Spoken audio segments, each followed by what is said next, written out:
Welcome both of you and welcome all the participants on behalf of BK School. Thank you. Thank you, ma'am. Priyanka, you can start. Yeah, ma'am. Okay. Don't settle for average. Bring your best to the moment. Then, whether it fails or succeeds, at least you know you gave all you had.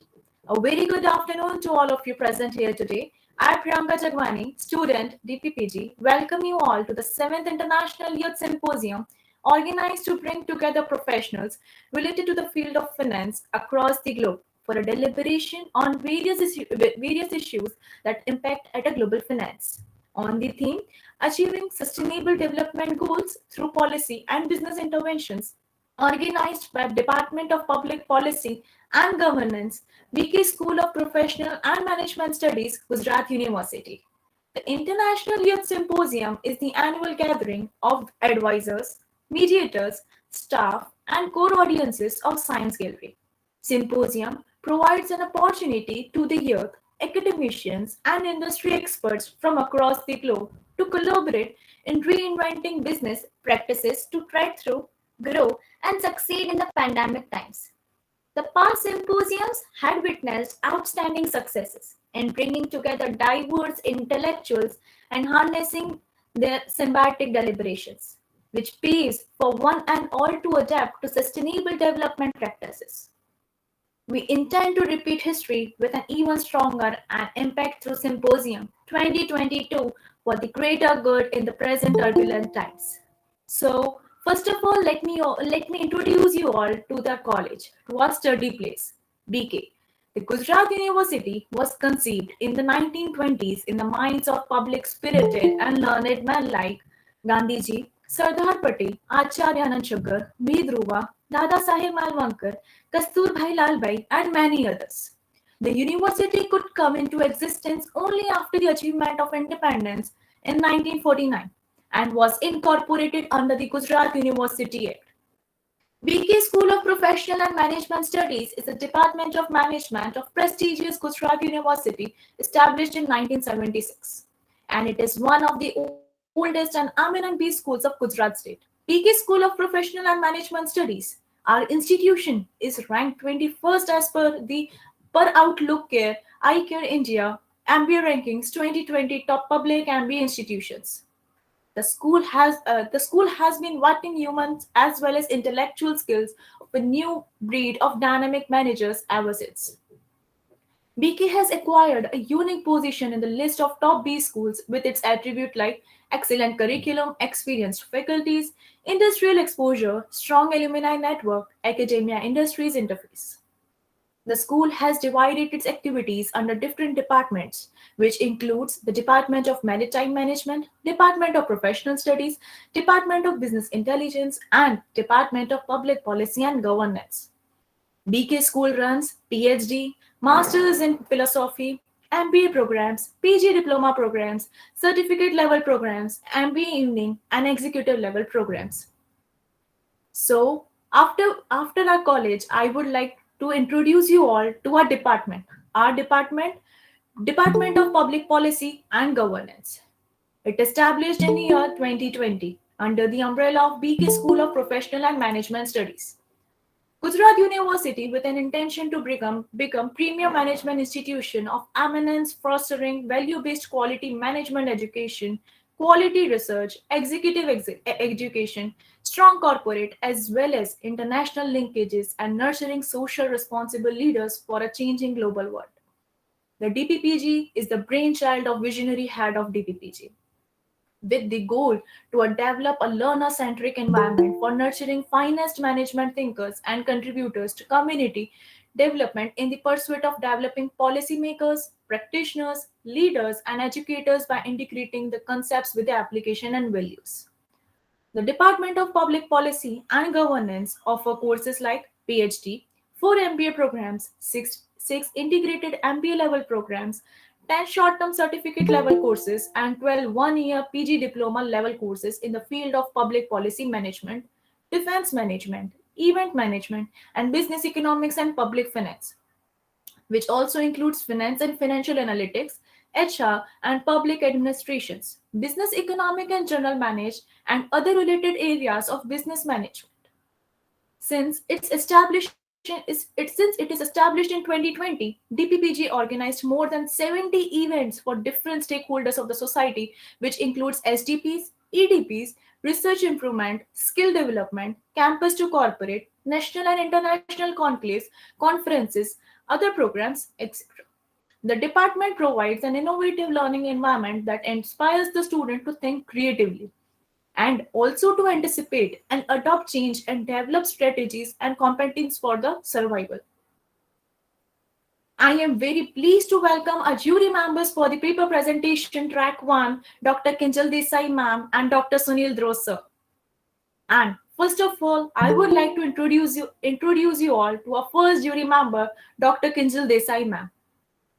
Dr. Kinjal Desai ma'am has 11 years of industry experience and 3 years of experience in the field of education as faculty and placement officer at BK School of Professional and Management Studies, Gujarat University.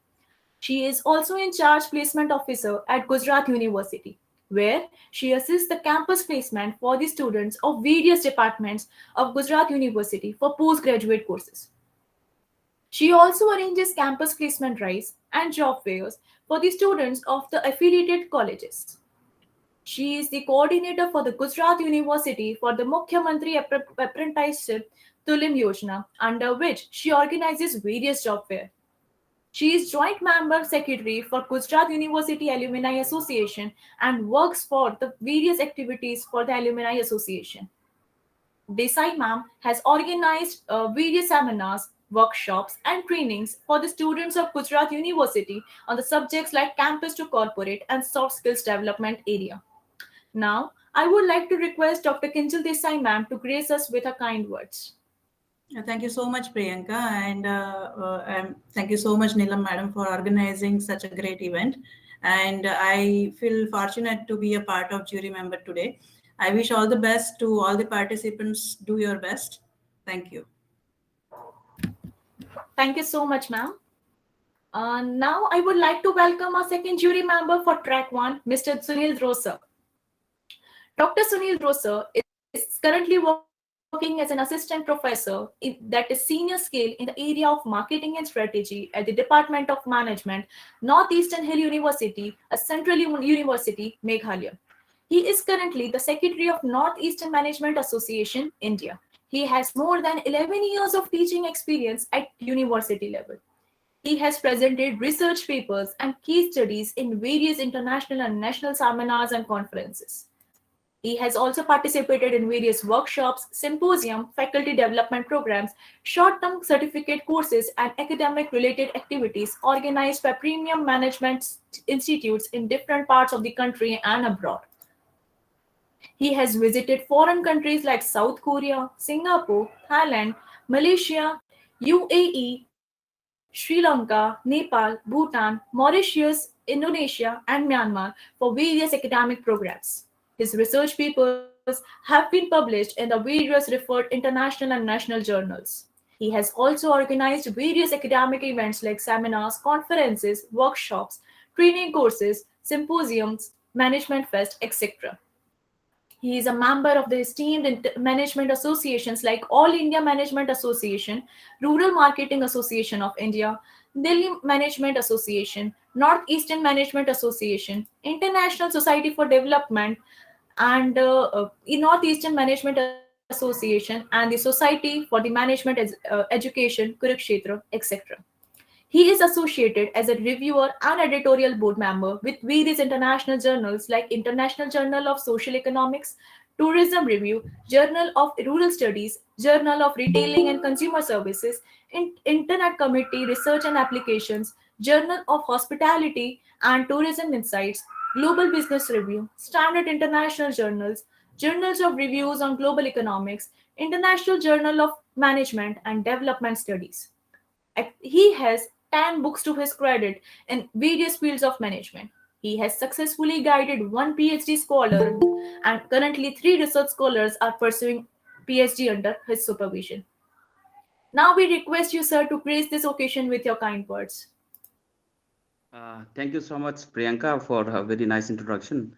Good afternoon, everyone. First of all, let me thank my good friend, a very energetic and very dynamic convener of this symposium and very dynamic head of the department for organizing this international symposium for seventh time. Uh, I first of all congratulate her and all the organizing committee for organizing such a big event every year. And hopefully I'll associate with such program in the futures also. So let me not take much time. I, along with Dr. Kinjal, like to wish all the paper presenters very best. And as per the instruction given from the organizing committee, so I request all the presenters to stick to the time whenever they give their presentation, so that we can wrap up this particular track on time. So once again, I thank the organizing committee for inviting me and having me in this particular track as session chair. Thank you. Thank you so much, sir, for being here with us today, and thank you for your valuable words. Before we begin with our paper presentation, I would like to inform all the participants about the general rule.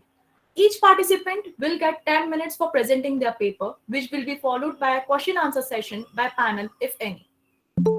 Reminder will be given to each participant at 9th minute for conclusion. Also, the evaluation of the participations will be based on the presentation and communication skills, relevance to the main topic, coverage of the topic, body language and confidence, and contribution to the main theme at implementation. So, let us begin with the paper presentation. All the best to all the participants. Our first participant for the day is Mr. Felix. I would request him to present his presentation on financial inclusion and digital financial services during the COVID-19 pandemic. Over to you, sir. Thank you, Priyanka, for giving me the chance, and I should also thank the panel for giving me the chance to showcase the research I've done and presentation of the paper. I'm going forward to share my PPT.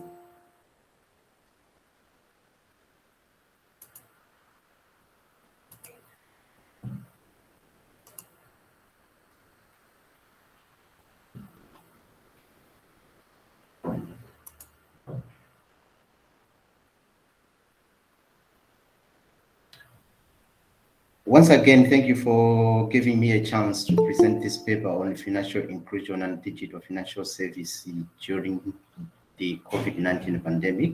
It's my hope that I'm audible. Felix Compound is my name from the Department of Business Economics in the Faculty of Commerce at the Maharaja Sajayarao University of Baroda. Introduction: according to the World Bank, it perceives financial inclusion within the lens of triple dimensions of access, usage, quality of financial service options available in a country. According to APAIA, who narrates that financial inclusion has gone beyond being a mere financial goal, but a strategic plan to achieve some sustainable economic growth of a country. So this is coming in line with the current United Nations Sustainable Developmental Goals, whereby financial inclusion is actually helping out of the 8 of the Sustainable Development Goals are being helped to be achieved by financial inclusion. So if financial inclusion is taken on a serious note, there is possibility that there is going to be economic growth in the global. Due to some factors prevailing in a country, the extent of access, usage, and the quality of financial services is compromised. This includes the ongoing COVID-19 pandemic crisis, which may affect the progress of financial inclusion due to restrictions. But despite of all that, under the COVID-19 crisis, digital financial services is proving handy in reaching out to the last mile. So as of now, you find that there is now a leverage whereby financial inclusion goals can be achieved despite the current crisis. According to the Dr. K.C. Chakrabarty 2011, he defined financial inclusion being a process of providing access to financial services and products for most vulnerable groups, such as people from low income and weaker sections in the society at a very low affordable cost in a proper and transparent way by recognized institutions. So these were the people that were segregated. They never had a chance to participate in financial matters, financial service matters like getting loans and the like. So this created an issue of financial exclusion, which has been also defined by Bucket and Sheehan in 2009, whereby it is looked as a process whereby a person or organization lacks being denied access to affordable, appropriate, and fair financial product and services. As a result, their ability to participate fully in a social and economic activities is reduced as their financial hardships increases. So by the end of the day, we are now coming to the main issue of digital financial services, which includes a range of financial services accessed and delivered through digital channels, including payments, credit, services, remittances, and insurance. This is according to Gambari. DFS involves the delivery of digital financial technologies with high potential by developing or modifying the current business models, processes, and applications that transform the delivery of financial services through closing of product gaps of the market. As most of the financial service providers may not be in a position to provide everything, so now they're partnering with other organization who can come in to close the gaps, so that by the end of the day, every segregated sections are taken into board. And these particular technologies are those dealing with cloud services in financial services, internet and mobile banking, mobile money services, digital identification, point of sale machines, as well as ATMs. But the baseline in all this effort, it is being made so that by the end of the day, they should be able to complement financial service provision to be an efficient and effective manner, while breaking the barriers that are excluding others into the formal sections of financial services. The main purpose of this paper is to discuss the law of digital financial services in financial inclusion during the pandemic period of COVID-19 and its benefit, specifically to discuss the law and contribution of digital financial services in financial inclusion during the pandemic of COVID-19, to discuss how digital financial service can favor. Felix? Yes. Are you referring the PPTs also right now, because nobody is running it? Yes, I'm referring to the PPT. Is it not visible? No, we are not able. We are only able to see the first page. Yeah, thank you so much. Okay. So I can proceed with the specific objectives.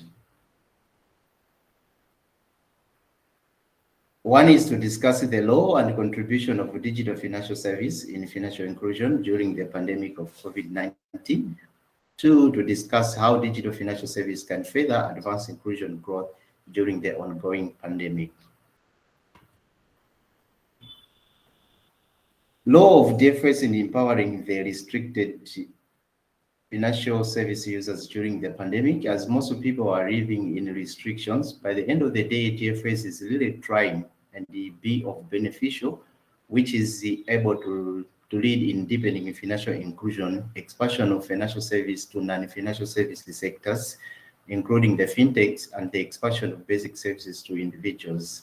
As of now, at least 50% of the people in the developing world already owns a mobile phone. So this is according to World Bank. By the end of the day, it is really trying its best to give leverage to those who are living in restrictions areas, whereby they cannot move, but they are able to handle some financial transaction through payments, receiving, as well as getting some sort of advances. Typically, digital transformation platforms lowers the costs to both customers as well as providers. So this is a double sword. By the end of the day, everyone within the partnership is able to see the benefits of embracing digital finance, whereby it is allowing customers under COVID-19 mobile restriction to transact locally in their tiny and irregular amounts that aid them to manage their uneven income and expenses. Digital financial services technology has formulated additional financial services tailored to customers highly hit by the pandemic. By the end of the day, you can see that financial service providers are coming with those services which are really targeting those, as in reference to the current pandemic. According to the Central Bank of Malawi, it also concurs that there has been an increased uptake of digital financial services, which has been triggered by the COVID-19 restrictions. And in this way, there is an increase in the number of mobile agents. During this period, there is also an increase in the registered number of these agents, who has gone up by 6.4% to a total number of 80,682 against the user subscription base of 7.6 million people. The volume for literal digital financial transaction has also rose up by 14.7% to a tune of 149.5 million transactions, while the value transaction increased to 6.2% at a tune of 2.1 trillion Malawi kwacha. This is according to IT Web Africa 2021. During these particular COVID-19 lockdowns, digital financial services are enabling governments to provide quick and secure financial support to hard-to-reach people and businesses, as demonstrated in countries like Namibia, Peru, Zambia, and Uganda. Managerial also suggests that the COVID-19 pandemic is a game changer for digital financial services, as it greatly benefits individuals and small firms to access advances in a mobile money service.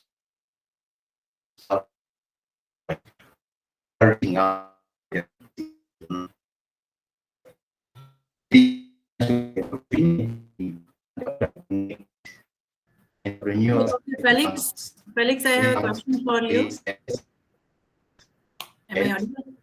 Yeah. So in this digital financial inclusion and financial services, what are the lacunas or the issues in this thing?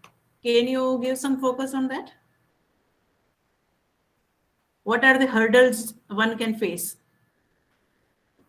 The hurdles that one can face in this is also access of the service itself, as by the end of the day, one needs to have some sort of devices.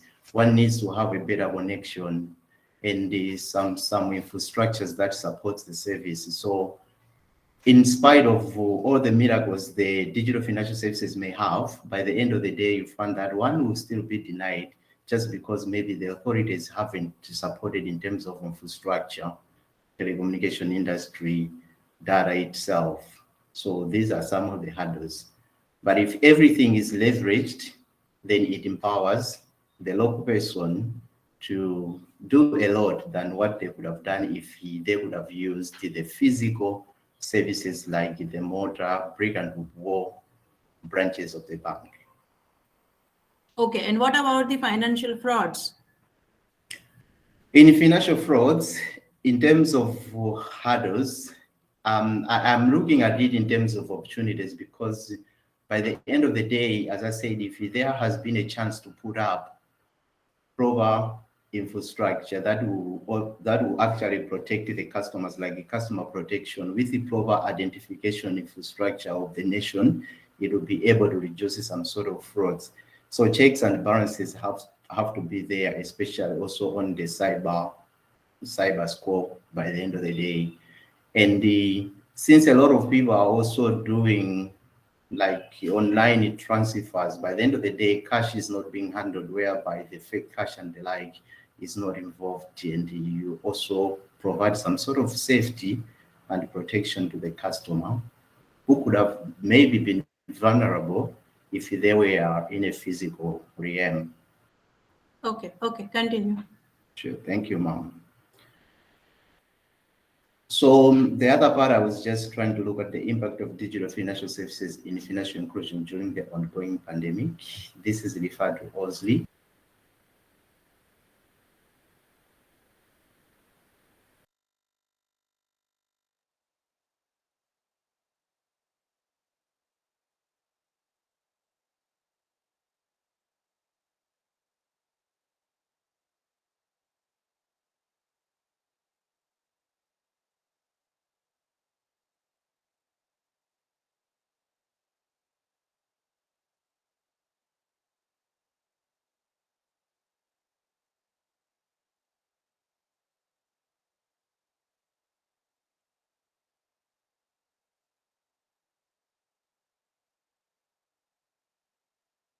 you, sir.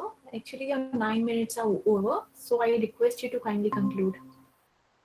Okay, ma'am. According to the conclusion, in summary, we have seen how digital financial services has become a very good tool in complementing financial inclusion, whereby it is able to take into the mainstream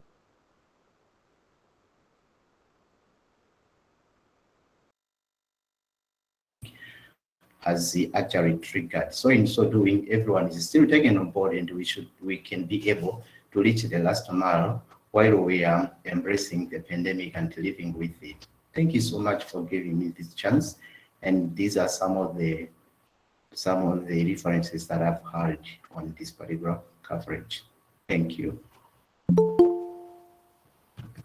Good, colleagues. I had my questions. Dr. Sunil can ask questions. Yeah, Felix, it was a good presentation. Though I think you're a research scholar right now pursuing your PhD from MS University Baroda. Yes, exactly, sir. Okay, so you're a scholar, so I will not have much comment on technical aspect of paper. But see, Felix, when we talk about some paper which are normally presented in conference, there are some important elements that are supposed to be there in the paper. But in this particular presentation, I can see only hardly 2-3 components. Like you mentioned about objectives, and then straight away you are talking about some informations taken from some literature, means which on basis of the works done by others. But Yeah. the methodology part is missing, means how you have, what type of data you have used, how you have collected. Okay, that methodology part is missing, and then uh, many of the information which you have included is relevant to this financial inclusion in digital financial service. Okay, Yeah. but you have also to ensure that whatever information that you are providing in the form of results or findings, that should be Yeah. linked strictly to your objectives. Okay, 2-3 important things. I will not comment much because since you are a research scholar, you are just in the early phase of learning how to do Yes, sir. research, how to write paper. But you just take care of all these important components whenever you write any paper in the future. Okay, because these Thank are you, some of the sir. important elements. Other than this, I will not have much comment. Okay, all the best, Felix.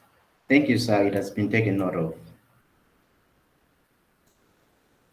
Thank you so much, Mr. Felix. Now, Yeah. I would like to welcome Mrs. Aziza with her presentation on education, a roadmap towards economic growth.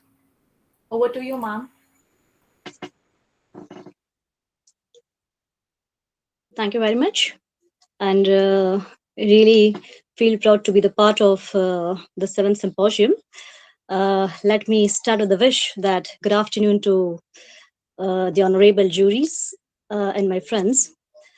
Myself is already introduced, even though I am Aziza Pirzada, a PhD scholar from Parul Institute of Law, Vadodara, and my topic for presentation is Education, a Roadmap Towards Economic Growth.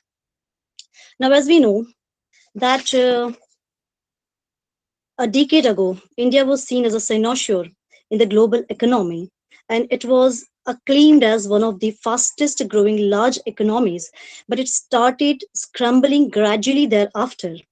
And at this particular juncture, if we talk about, India stands on the verge of withering stage.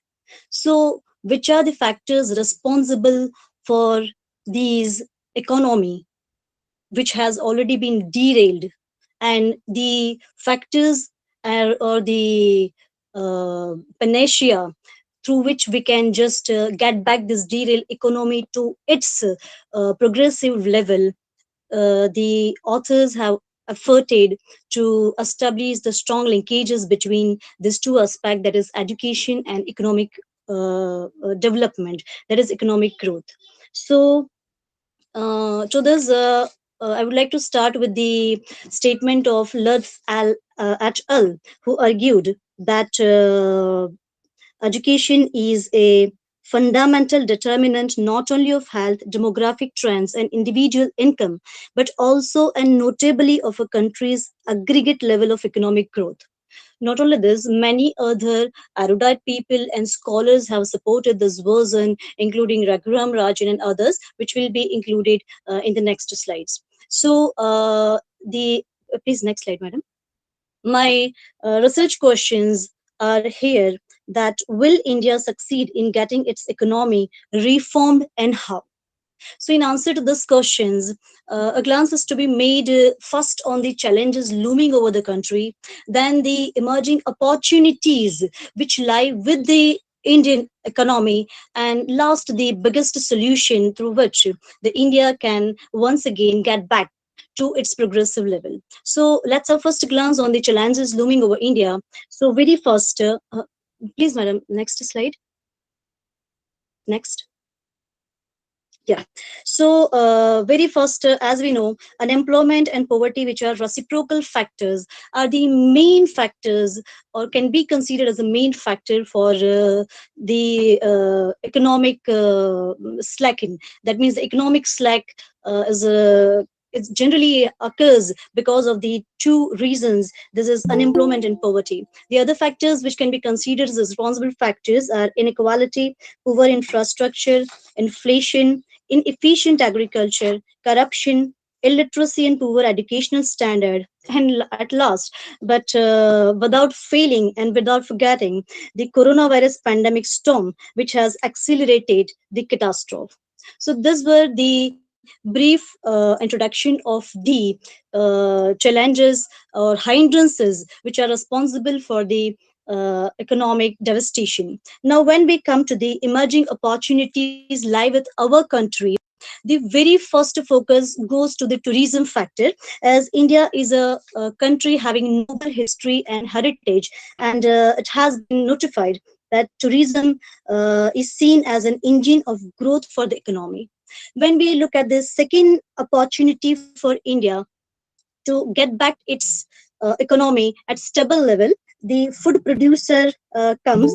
As we know that India is among the leading global producers of milk, fruits, vegetables, cereals, wheat, spices, and cashew nuts. So this is also one of the factor, one of the opportunities which helps in getting India back to its stable position. Now, the third is servicification. So, as servicification is a backbone for the economic development of a country, and India's service sector is like an ocean with plenty of opportunities. It also seems as a stringent factor and stringent opportunity for India.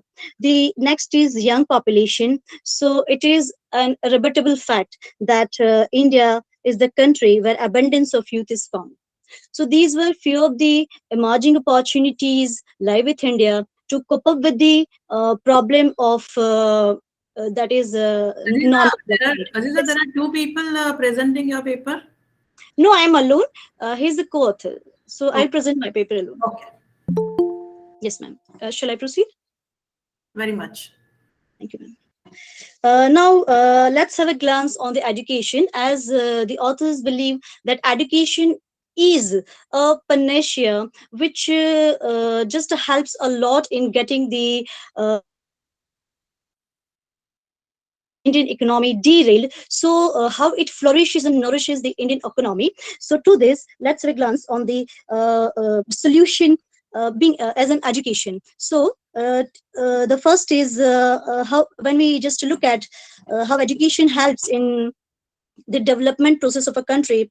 Very first, it can be said that it helps individual escape poverty by developing the skills they need to improve their livelihood. The second, it raises efficiency in agriculture and helps the people adopting new techniques and technology. As we know that the uneducated people generally use the obsolete techniques and technology, whereby they can produce lesser than those people who are educated and who use the better technology and better techniques. The third is education is a sharp weapon to fight against inequality, as educated people are well acquainted with the rights, duties, and interests, whereby they can always claim. They can always help in just eradicating inequality. The next is it makes the people aware of their rights. That is done. The next is education saves people from getting indulged in the evils like corruption, inflations, which are rampant in India. Now, the authors have efforted to collect the data of different countries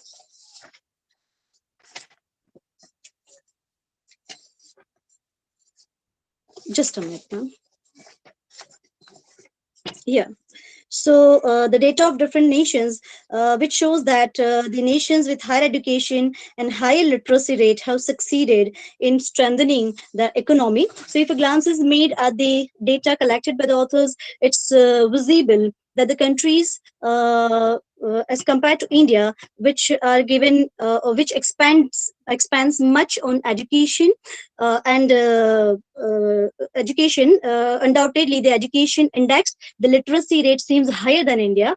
And if a glance is made at the unemployment rate, corruption index, and poverty line, it's visible that as compared to India, those three aspects are also lower in those countries. When a glance is made at the GDP per capita, which is the data of 2017, which speaks that the GDP of those four countries are higher than the GDP of India. So this might be one of the reasons, or rather, this can be one of the reasons of taking education as a vital factor in enhancing in the nation's economy. So to this, I would like to once again quote the statement made by Ragurajan that he emphasized on education by saying, the prescription to revive the distressed Indian economy, education is a key component. Now, step in the direction of sustainable development that has been made by the current government, that is NAP 2020, New Education Policy 2020, is really a ray of hope. Please, next slide, madam. It seemed like a ray of hope because many 40s are found in new education policy. Definitely the coin has two sides, so there are some foibles also, but as compared to 40s, the foibles are less. So if a glance is made at the 40s of new education policy, the first is the students are free to develop their skill in their interested area. The second is introduction of ABC, that is academic bank of credit, whereby some creative students will be able to take sabbatical, which is also a factor which helps the student improving themselves. The next is students' evaluation on the basis of their ability. So that is holistic progress card. The progress card is not going to be prepared on the basis of only their educational data what they have during the 3 hours. Rather, the progress card is to be prepared on the basis of their entire skill and talents. So this would also help the students, the children, in performing their career well, in choosing their skills, in choosing their talents, and thereby giving benefit to the nation well. The next is from class 6, students internships in vocational training. The next is insertion of coding, self-evaluation, investment in education sector up to 6% of GDP. This is really a good a step, because we have just seen the data, and accordingly the countries where we could find the education expenditure more, the poverty and the other aspects which are responsible for the worsening situation of economy seemed good. So the next is foreign universities campus setup, adoption of interdisciplinary approach. Now let's have a glance on foibles of NAP 2020. So the first is medium of education. So the medium of education, as it has been enshrined in national education policy, shall be the local, regional, or the mother tongue. And to this, there is a controversial question that when a language, that is English, as a medium of teaching will cease to exist, how would the people move around the globe, and how the students aspire to go abroad will get enrolled? One more question which is controversial can be raised here is that what will actually happen in the metropolitan cities having cosmopolitan population? So this is one of the foibles of national education policy. The second is the centralization of education. So it seems like a hindrance. The federal structure is seemed hindered by this centralization of education, where one single central body will control the education of the entire country.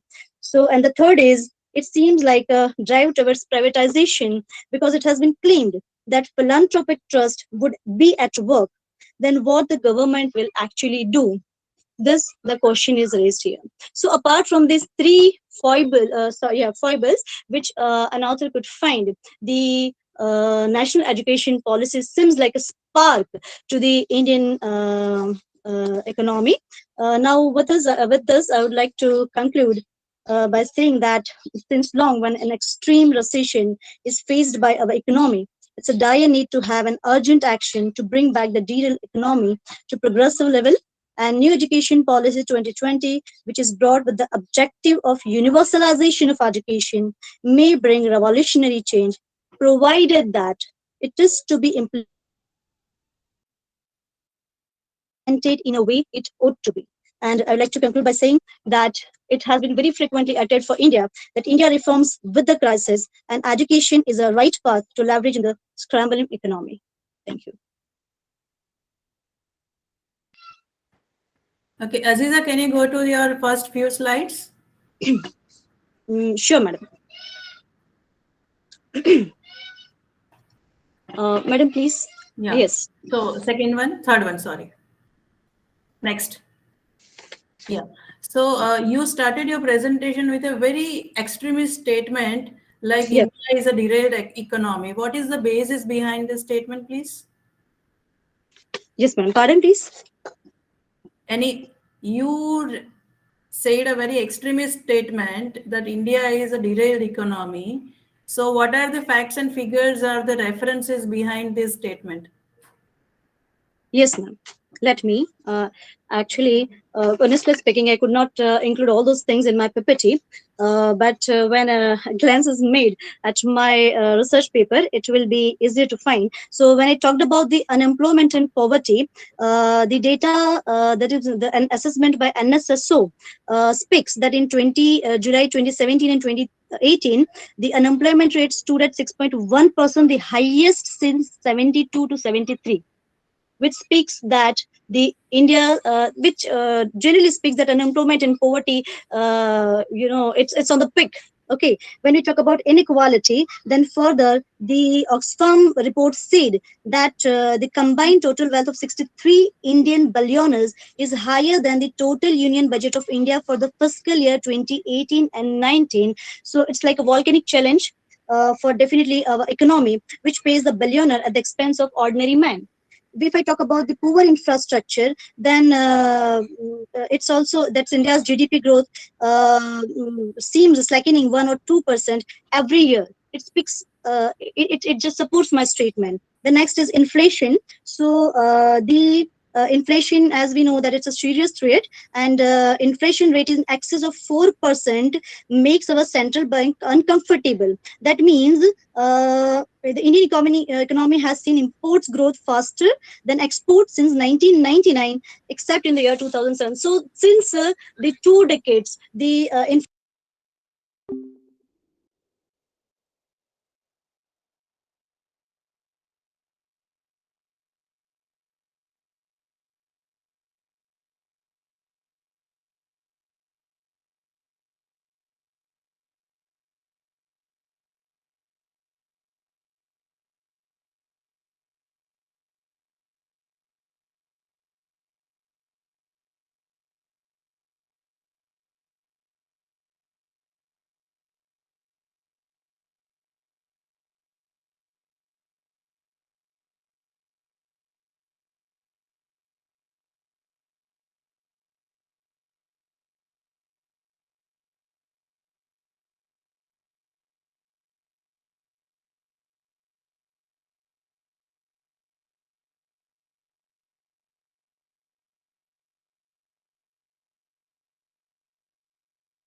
which are quite responsible, and like I just uttered the unemployment, these are the factors, and afterwards I just talked about the opportunities.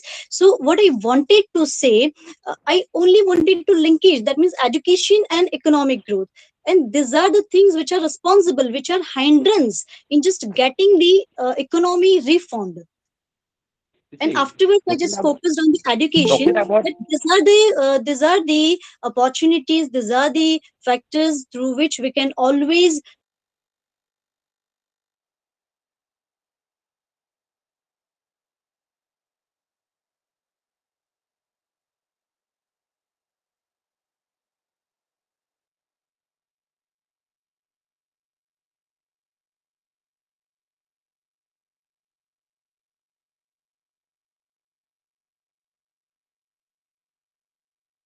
You have compared India with US and other countries. Go to that slide, please.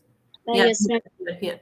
So why you compared India with these 4 countries? Yeah, I just compared just to show that the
And this is also one of the challenges which they are facing.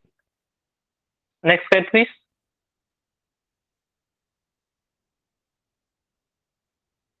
So here are my recommendations that they should be offered remote telehealth services, and they should be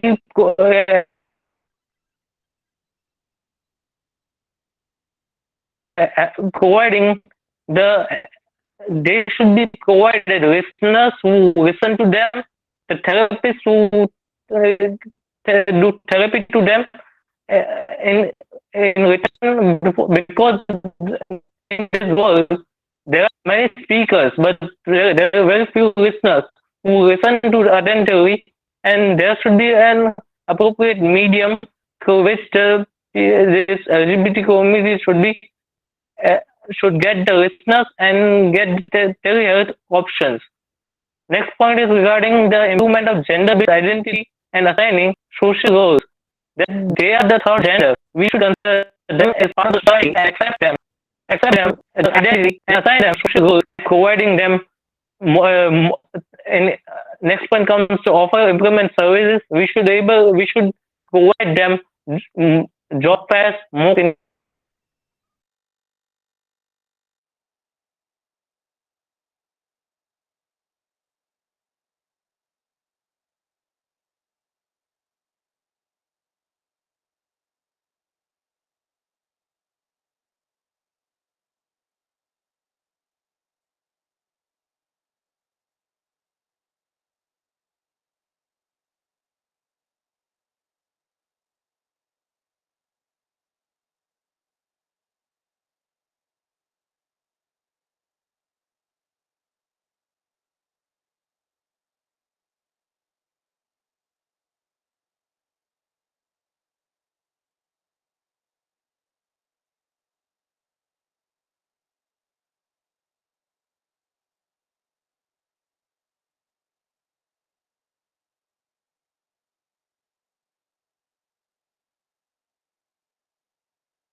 would like to raise being a heterosexual person. I would like to raise voice on behalf of them. And next point comes the law enforcement officials should be instructed and trained. That I'm sorry to interrupt you, sir. Actually, our 9 minutes are over. I would you are likely requested to conclude. Yeah, sure. I am concluding. Yeah. So the law enforcement director officials should be instructed and trained, and the mental health helpline should be provided in the regional languages so that they can have the access and implement the Supreme Court's guidelines. As we know that there are guidelines provided by the Supreme Court, so it should be implemented. So I conclude with this that they are being they are the part of the society, and we have to accept them. And the challenges which they are facing during this COVID pandemic should be addressed properly, and the government and the policy makers should take these things into consideration. Thank you. That's all from my side, and I would like to ask the jury members if they have any questions. Yash, go to your previous slides, first few slides, where you mentioned the challenges. Yeah, please assist me because it's not being presented by me. So yeah, regarding challenges. Challenges, yeah. So you have jotted down the challenges over here. So I'm sure that you have done some research and you have taken some questionnaire to the people, LGBTQ community people. This is secondary research provided done by me. The pandemic is still going on. I was unable to get the questionnaire done by them, and it's difficult task. We can get the survey done on the various websites. You have not validated. So I had collected. This is secondary data. This is secondary data, and I have validated it, and in the reference section I had mentioned in my research paper that from where I have collected these things. Okay, so here somewhere healthcare, yes, accessing healthcare services during pandemic. I mean, for government, every citizen is an essential citizen, and as far as my sources or my understanding is that government do not discriminate between any citizen of India. So, what kind of horrifying experiences you are talking here? The government never discriminates against any citizen of India. The horrifying experience they face are from the healthcare service providers who are working in the healthcare sector, because there is still a taboo topic in our healthcare sector, and they discriminate towards the hospital. In hospitals they are treated badly, and they are treated like they are not belonging to this heavenly earth. So they are treated separately, and they don't get healthcare service facilities just because they are belong to this community, and they face these challenges due to the healthcare service providers, not because of the government. Here, Yash, you have referred that entire topic with the LGBTQ communities issues within this pandemic period. So, why this particular Yeah. period of pandemic has chosen by you? And why not the Because usual or everyday life challenges? these are one of the challenges faced by them during their regular life also, but I choose because I believe that they are the minority groups in which they are not being addressed, or the policy makers, to draw the attention of the policy makers and the government towards this minority group.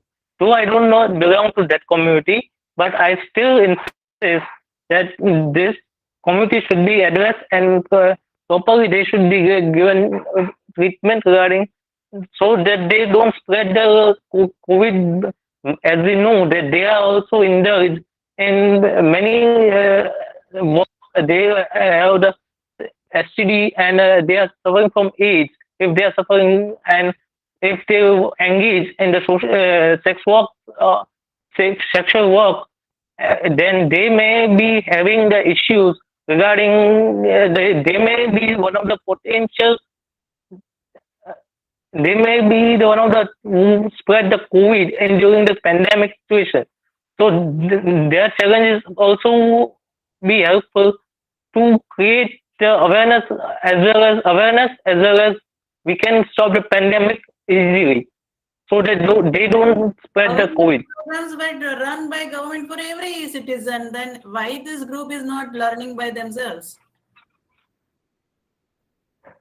They are learning, but they are being discriminated. They have the representatives, but the voice of their representatives are being shut by few political leaders, few influencers who strongly believe that this community is not the community. They should not stay in our society, and they discriminate based on their gender.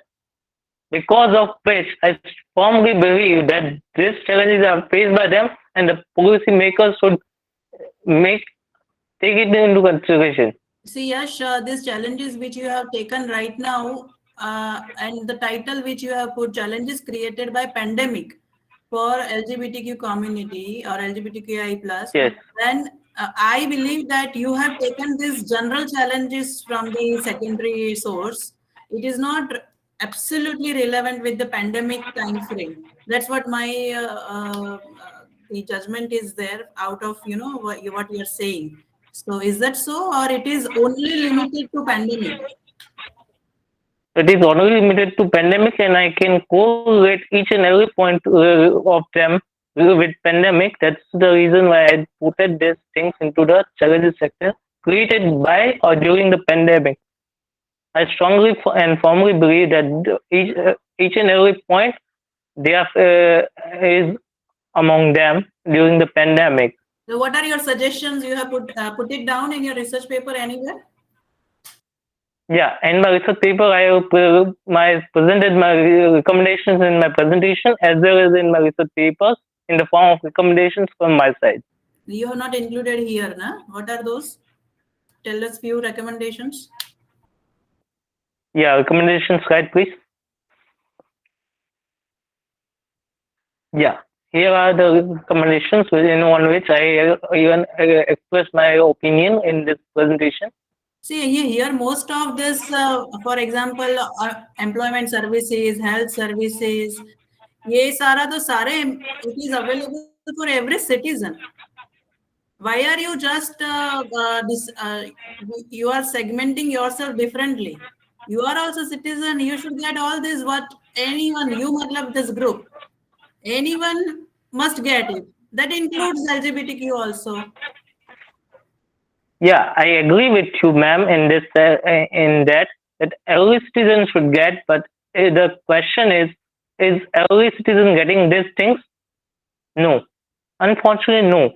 And if each and every citizen of a country is not getting these things, then how does the minority group might be getting? So we should also create a separate fund for them, or we should focus on them also regarding employment services and also healthcare service.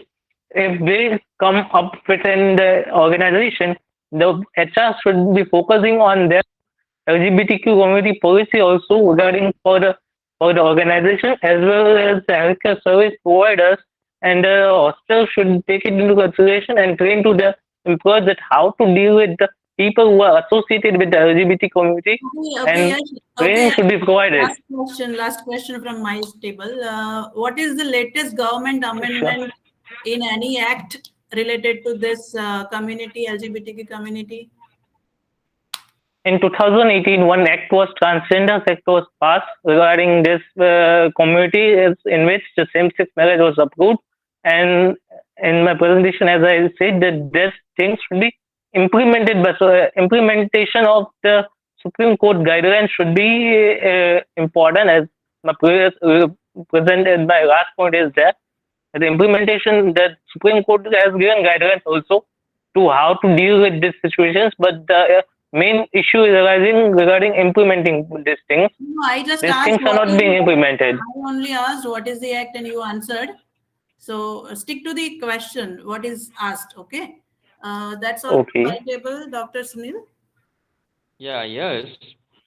As Yes. Madam also highlighted, in order to understand the sentiments of a minority group, okay, better to talk to those people, because you cannot get the actual information related to several aspects from some secondary sources. And you talk about secondary sources from where you collected your data. You have taken many of the irrelevant secondary data also, because of which many of the points you highlighted in the challenges as well as recommendation are general in nature, not specific to this community. Okay, so my suggestion would be not to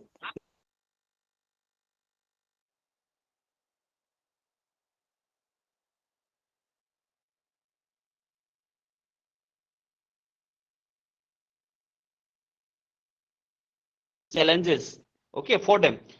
If I go back to your challenges, many of the points are general in nature, means these are the challenges meant for every community. For example, high unemployment rate. It is for everyone, not only for one community, right? Likewise, some of the points I can see that Right. many of the points are general in nature, which is irrespective of any community. Okay, so this indicates Yes, that sir. the secondary data from where you have collected and on basis of which you are making your findings is not the right sources.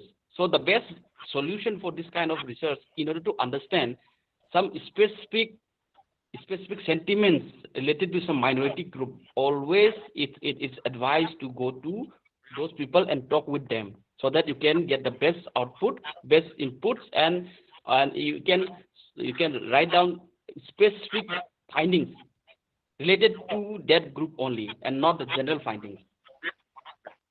Yes, sir. I have And talked with them I have talked with few of them on online platforms, but they are not interested to share their opinions just because they are being thinking. That's the thing. In order to Just understand because- the sentiments, okay, but always better to Yeah. talk face to face.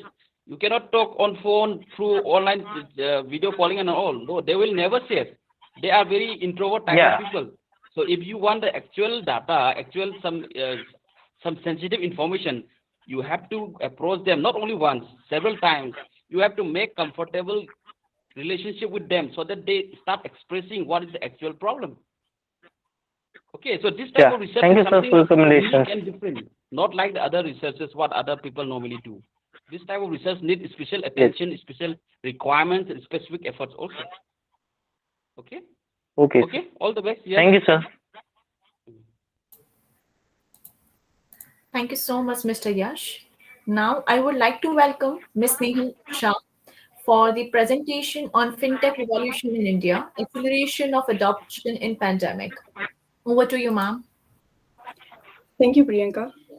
On behalf of I would like to thank to the BK School of Management to giving me an opportunity to present my paper, which is related with the combining of sustainable development goals, and to this, I am combining it with the technological part. I am presenting my paper.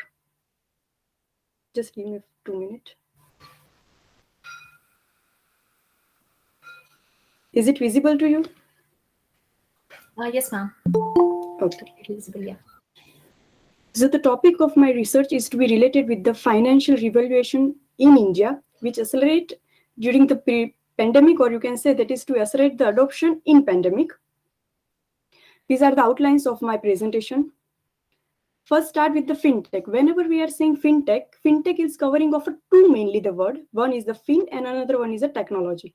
Here we are connecting the financial sector, or mainly you can say the financial intermediaries and financial services, in which it will combine with the part of technology. Here, on the basis of a financial stability board, what they have said that fintech is a technology which enables the financial innovation. It will cover the innovation in the sense of processes, in the sense of association of applications, products, and along with that, they are also covering the parts of extra services that is to be provided by financier. Here, it will cover the part where the design is to be made to get the financial services through the benefit of technology. Financial technology, or we can say fintech, it's a multi-million-dollar industry where it covers the industries which is not behind because of any of the barriers of a pandemic, but it also gets the benefit of traditional banking system aligned with that the benefit of technology. Whatever the part of adoption we are saying, here the data it shows that the China and the India, as we are knowing that both are the country which is having the highest population, and as well as we are having a young economies, or you can say the fast growing economies are there. They were having an adoption is to be early and as well as faster, and mainly that adoption is to be accelerated at the time of pandemic. And along with that, there are mature markets like Australia and Japan. They are also been having fintech technology as an advanced system. Now, the part of my paper, I have covered up the part is a conceptual paper, as I have find out the research gap over not having that much research to be done in the part of fintech as in part of the adoption level in specifically to the India. The second thing is to be here, we are combining the part of fintech with the social, or you can say sustainable development goals, which is to be designed by the UN, in which they are having 17 goals. In that, the 17th goals, they were partnering with the other goals where they were covering the part of technology.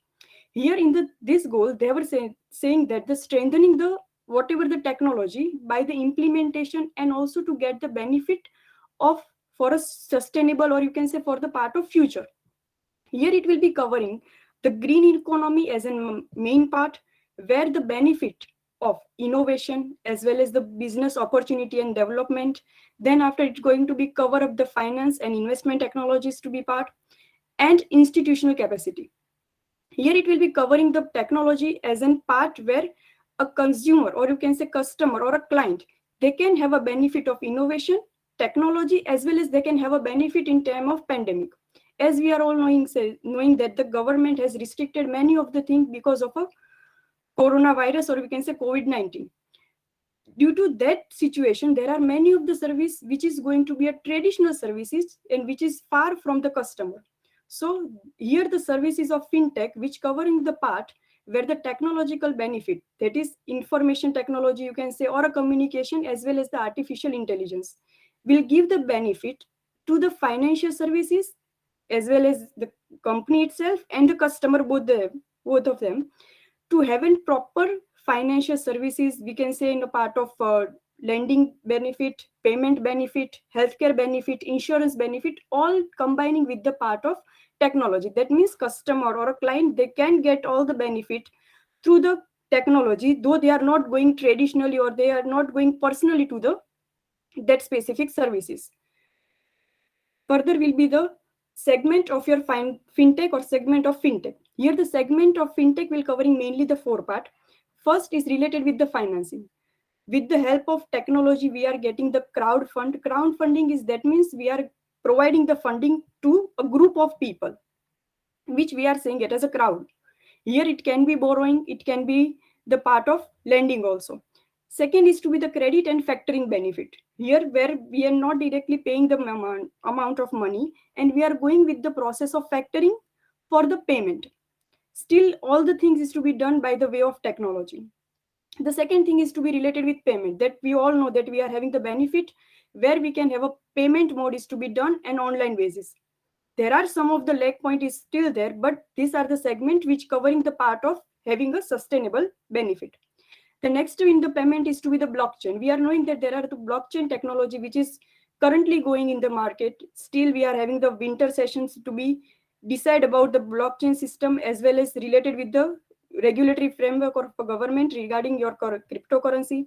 And there are another benefit of fintech is also there.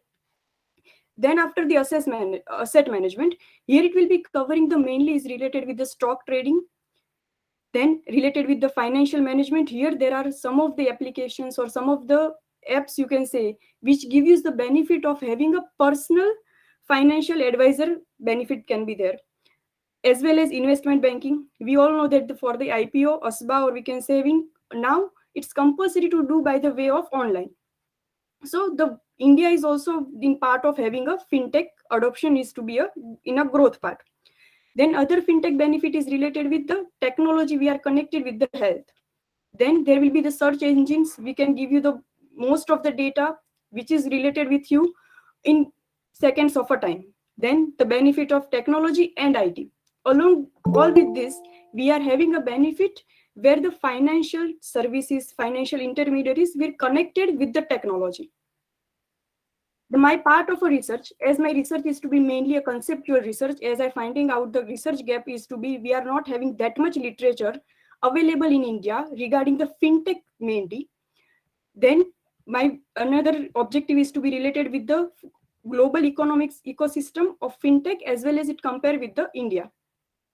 Then what are the factors which adoption or which are the reason why we are having the adoption of fintech during mainly pandemic, and some of the challenges which we are already facing in India about the adoption of fintech. These are some of my literature reviews which I've included in the part of other countries like in Malaysia, US, and what are they are having the adoption of fintech as well as what are the challenges and issues we are facing in India also. I have taken the secondary data, which is mainly of RBI, as well as we are having one innovation hub that is to be established by RBI, which covering all the part of reports, which is related with the fintech. And as a global part, I've included the EY Global's Adoption Index, which shows that other countries in index as well as on an average, what will be the overall global index of adoption of fintech, as well as comparing it with the India. Now by the part of adoption index, that is to be of as per the EY that I've mentioned already.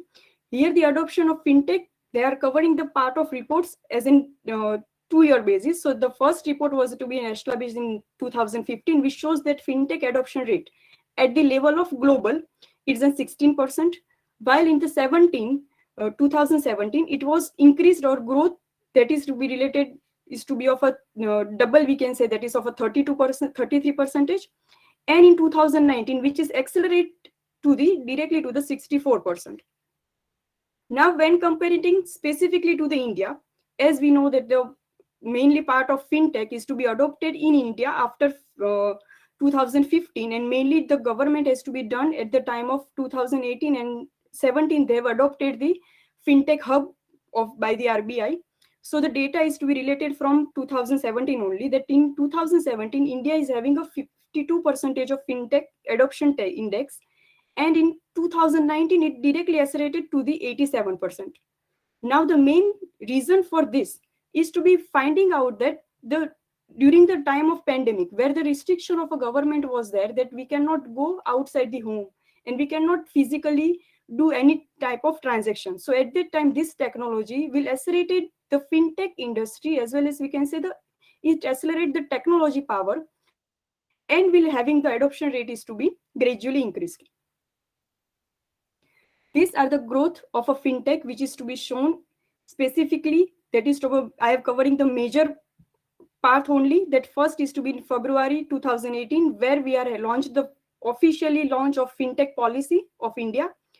Then there was in June 2018, where in Mumbai we are having the fintech festival was organized, where we are collecting the data related with the fintech and economic system, that is fintech ecosystem. Then in November 2018 in Singapore, we are having the fintech festivals, which covering the part of startups, which is basically on a venture capitals of related with the fintech.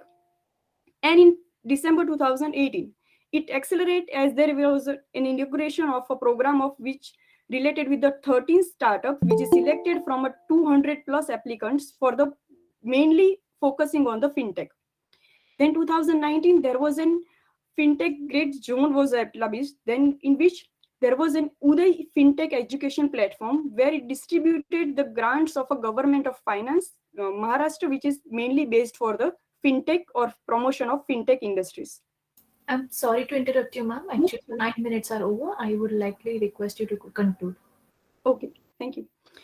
These are the few fintech innovations are there, which is mainly we are included in the part of segments. The government's major initiative, which we are seeing, that is related with the RBI's Innovation Hub, which is created for the benefit of fintech industries only. These are the major factors which accelerate the adoption in India. That is, one is the volume of fund. Then second is India's tech. It is covering the part where you are paying through the UPI, or you can say Google Pay, Bharat Bill payments are there. These are the API platforms we can use for the benefit of payment. There is technological innovations are there, which we are applying the artificial intelligence.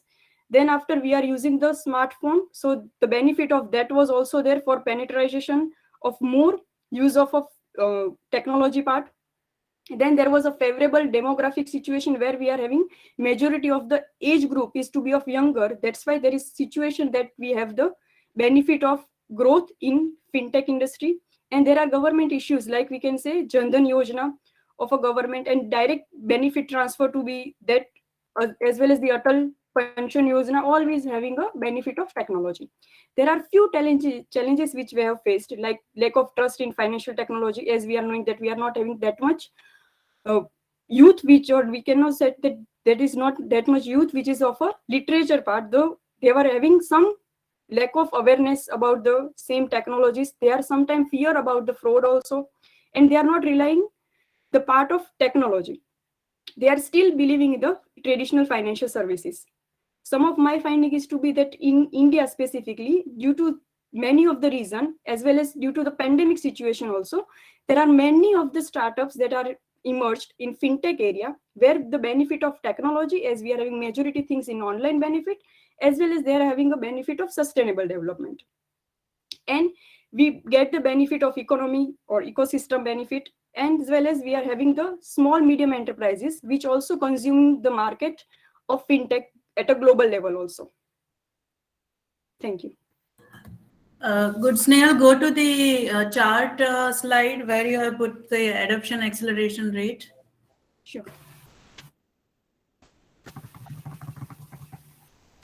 Okay, here I want to know that as your research is focused in pandemic time, the adoption accelerate rate of this fintech. So 2019 it was 64% from 2015 to 2019. So do you have any updated data of 2021 or not? They haven't still declared the percentage, but they were saying that comparing to the 2019, there are huge movement was there as the fintech industries or new startups are emerged at a global level as well as India level.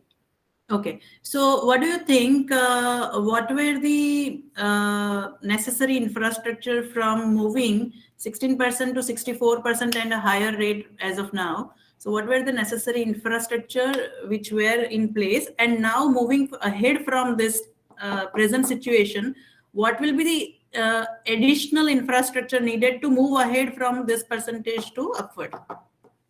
The mainly we need to focus is to be the challenges where we are having that much not knowledge about the, or we can say we are not having that much awareness about the specifically to the technology. Many of the people, they are not using the technology, or still we are seeing that they are having a problem regarding the part of adoption. That means for the payment, still there are the persons, those who are not adopting the part of payment through mobiles or through the internet banking. So that awareness part can also be accelerate this thing. Secondly is to be the government regulations to be there. Like we are having the payment through the UPI. So there this same situation can be there, adoption level can increase, but still there is a chances of fraud. So if there is some kind of a government regulation or there is some system is to be arised where there is more surety about the security of the data as well as security of transferring if there is a payment is to be done, then I think there will be some more improvement can be there. Snehal, you know that budget is upcoming, right? On which date? Yes. Sorry? Budget is when? Budget will be on which date? Are you aware? Sorry. No, ma'am. So for example, in the upcoming budget next week, I mean after a few days only, 1st of February. So in the upcoming budget, what are your expectations that government spending or expenditure should be there to support this sector?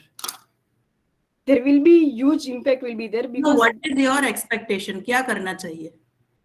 The part is to be mainly related with the fintech. They should be have more concise regulation, as the fintech is also related with the blockchain system and cryptocurrency. Budget is also expecting for some regulation regarding the not the legal trend. I'm not asking. I'm asking what budget provisions. Regulation is a different story. It's a policy and process. Budget is money. Where you want money to be spent. Okay, then it will be for the more startups related with the fintech. So government will not give any money for startups, ne? So what exactly you expect from the budget, next budget? Sorry, ma'am, I didn't get your question. Okay, sir, your turn, sir. Okay, Snehal, Yes, can we go to your objective slide? Yes, sir.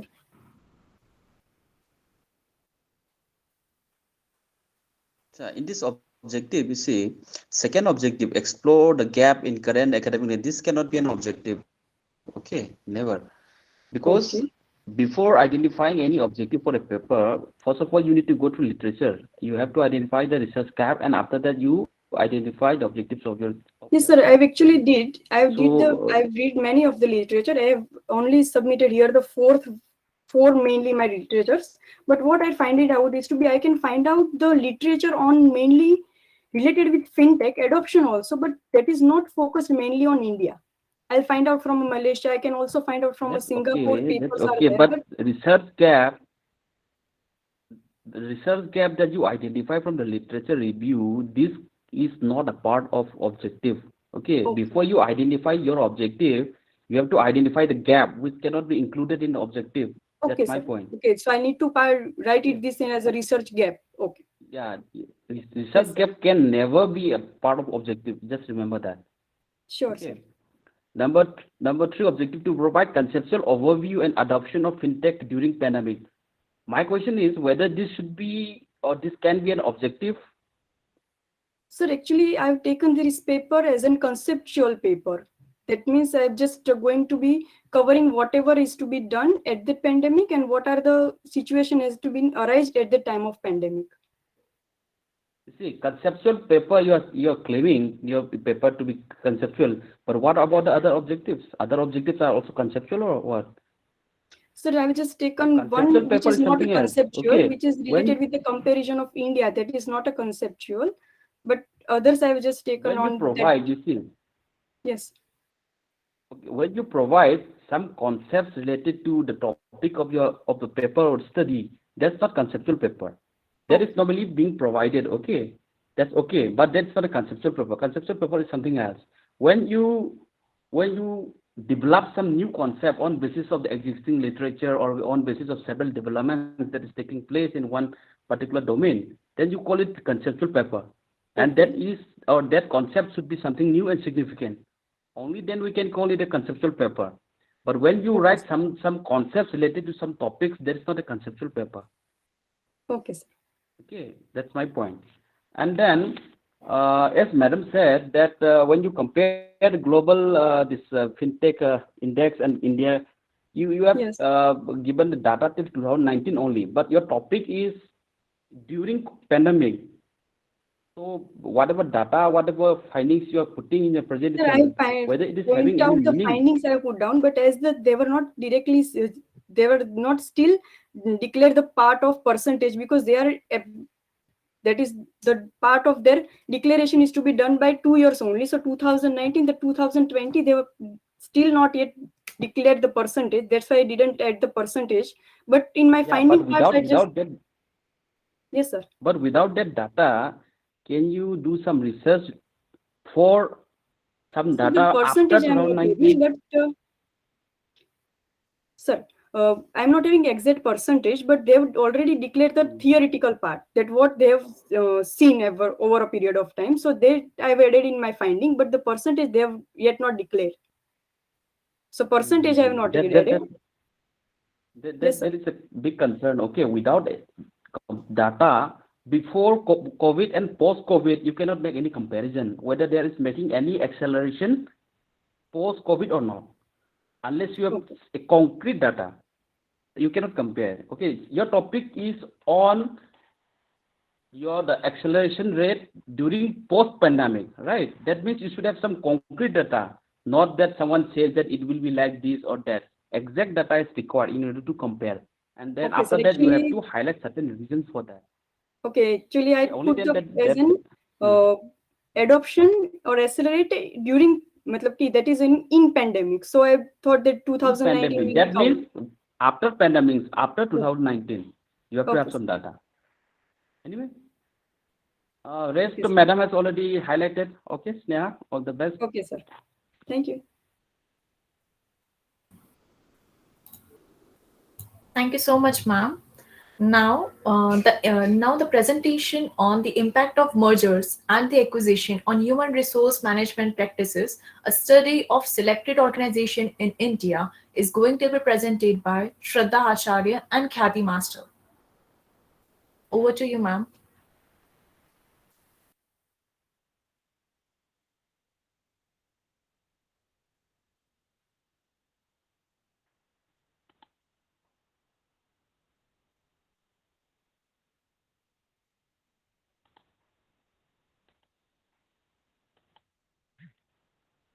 Two people will present this. No, ma'am, only I will be presenting. Good afternoon, everyone. Okay. Our author is Dr. Vilas Kulkarni, and we are Shraddha Acharya and Khyati Master from Sardar Patel University, Department of Business Management, MBA department. Our topic is impact of merger and acquisition on HRM practices, study of selected organizations in India. The process of merger and acquisition refers to two or more business, referring as mergers and acquisition refers to two companies merging to form a single entity. An acquisition occurs when one country buys another, implying that no new entity is formed, but rather one company is absorbed by another. So it is an important part of strategic management of corporate finance, and it is a type of organization that aims to assist a company in developing quickly, profitably, and gaining larger market share. The purpose of our study is to understand the process of merger and acquisition in a better way and issues involved in it, namely the administrative issues, and we have tried to incorporate human resource management practices mainly. So the primary objectives shall be to understand the impact of merger and acquisition on human resource management practices, or what steps they have taken and how it impacts the employees of those merged or acquired organizations. And the study is based on secondary data. We have taken 40 organizations. We have tried to incorporate as many sectors as possible in this from 2016 to 2020 data for our study.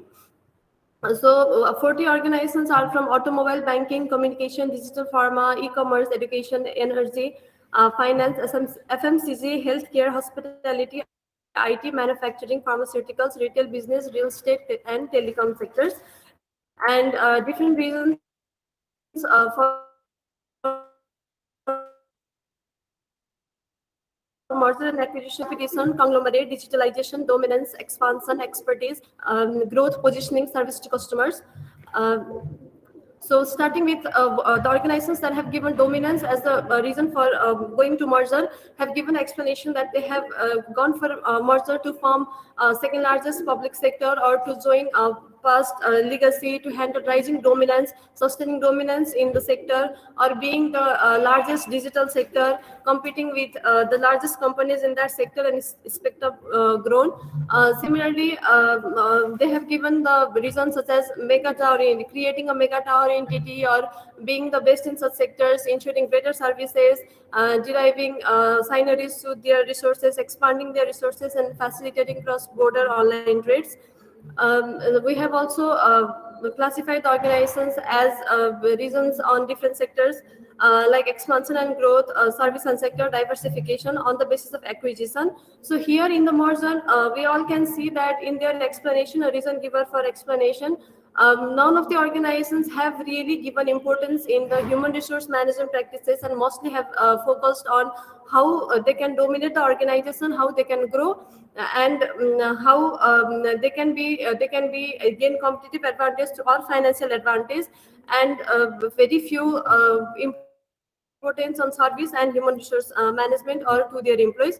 Similarly, moving on to acquisition. For acquisition, many companies have given the reason for acquisition as expansion of their business, for which explanation is given as being the fastest growing business, or broadening the digital commerce proposition, jumping to being the best in growing e-commerce market, or differentiating their business, creating their overseas presence, or expansion plans. And one organization has given revolutionizing the patient care, or improving their customer health service. Similarly, within dominance, they have given the reason that they want to be competitively in that dominant player, or capitalize in that sector. And also in Tata Motors, we can again see that they want to realize their competitive potential. Similarly, growth is another major reason given by the organizations for going to acquisitions, such as evolving in the market, or increasing their pool, or creating high personalized learning products. So most of these have given reasons like growth on financial sector, and capturing more market. Here, mostly in our HRM studies, we focus on how employees are affected, or what steps organizations can take in.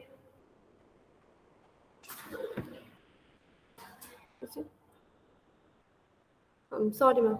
Okay, what steps organizations should be taking for the employees? But here we can see very few organizations, and that out of the 40 selected organizations, only 24 organizations have taken human resource management practices, or given some effect on their human, or what strategies they have taken for human resource management practices. And it can be seen as behavioral incentives, layoff, absorption, retrenchment, and increase in wages.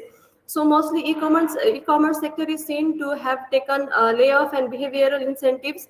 Banking sector, only 2 organizations have is seen to have taken behavioral incentives for their employees, like motivation, or conflict solving, and so on.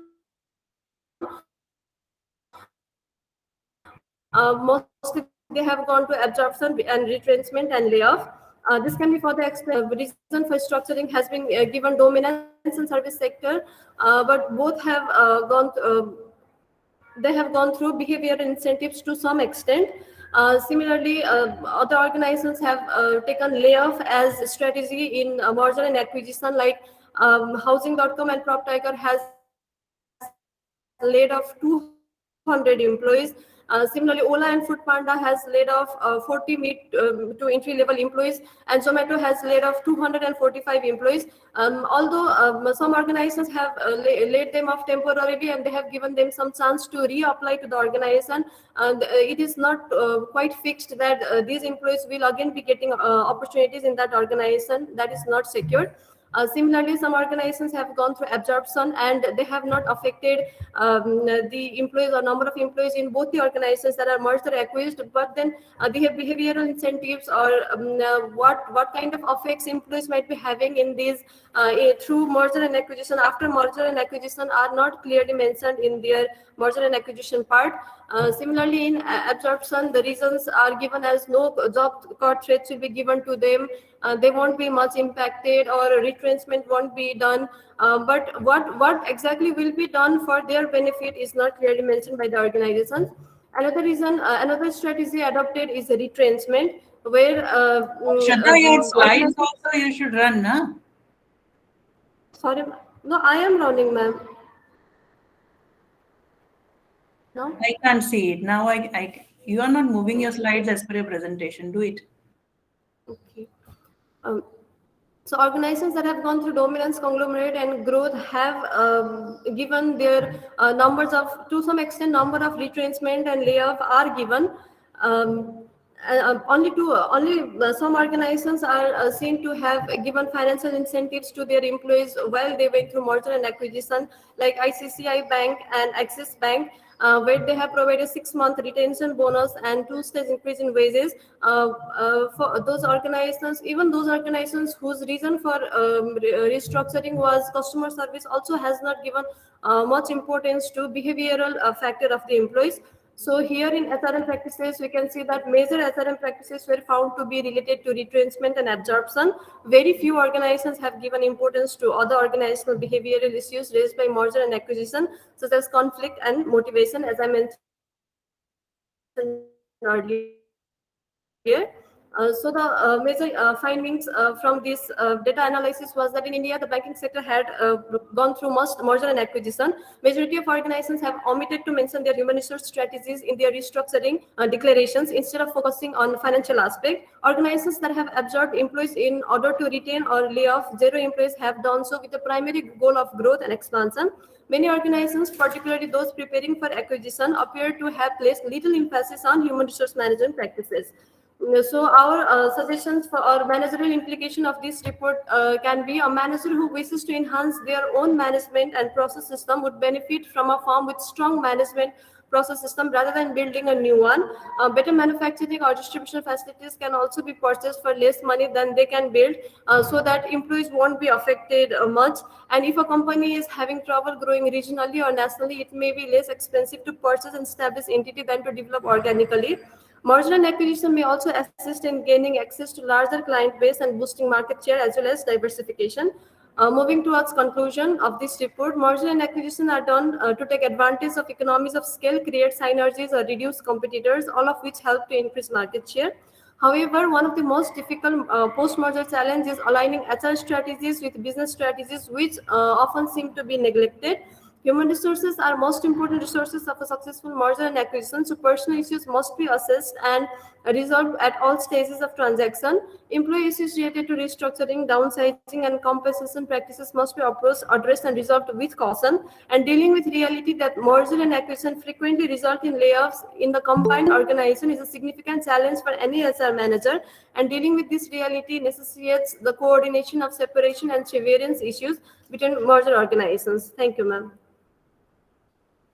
Okay, good, Shraddha. Shraddha, tell me, you did study various companies and their mergers and acquisitions, right? Yes, ma'am. So tell me, any company which has given higher salary packages post-merger or acquisition?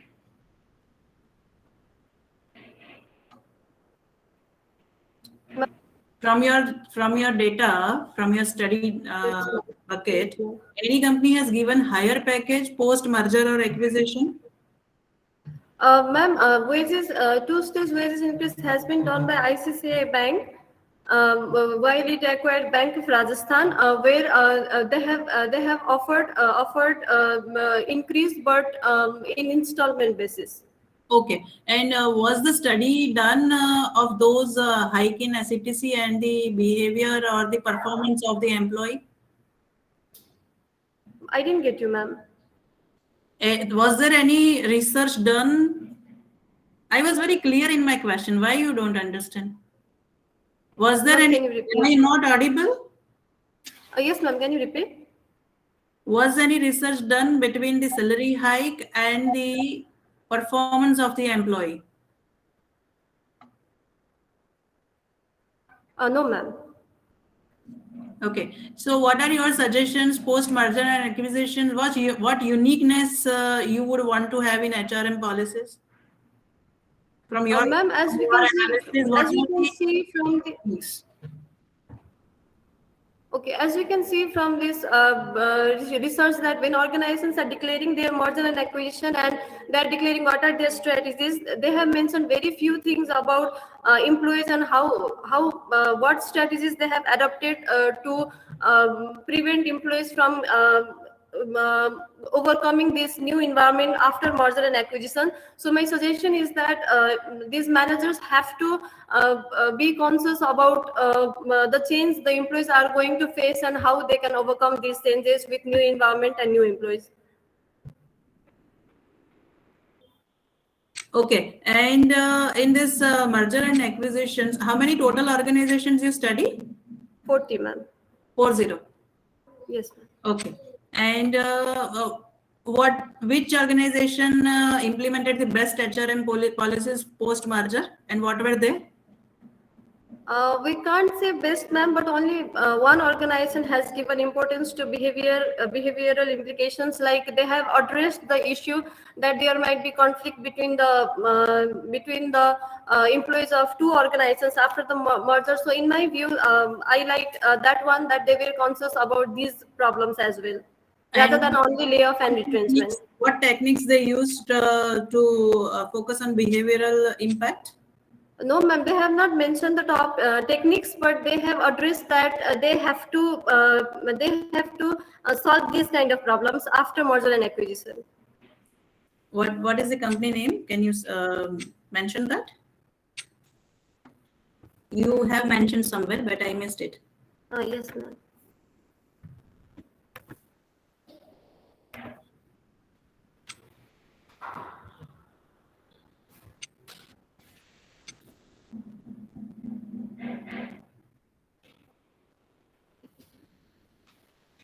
You don't remember?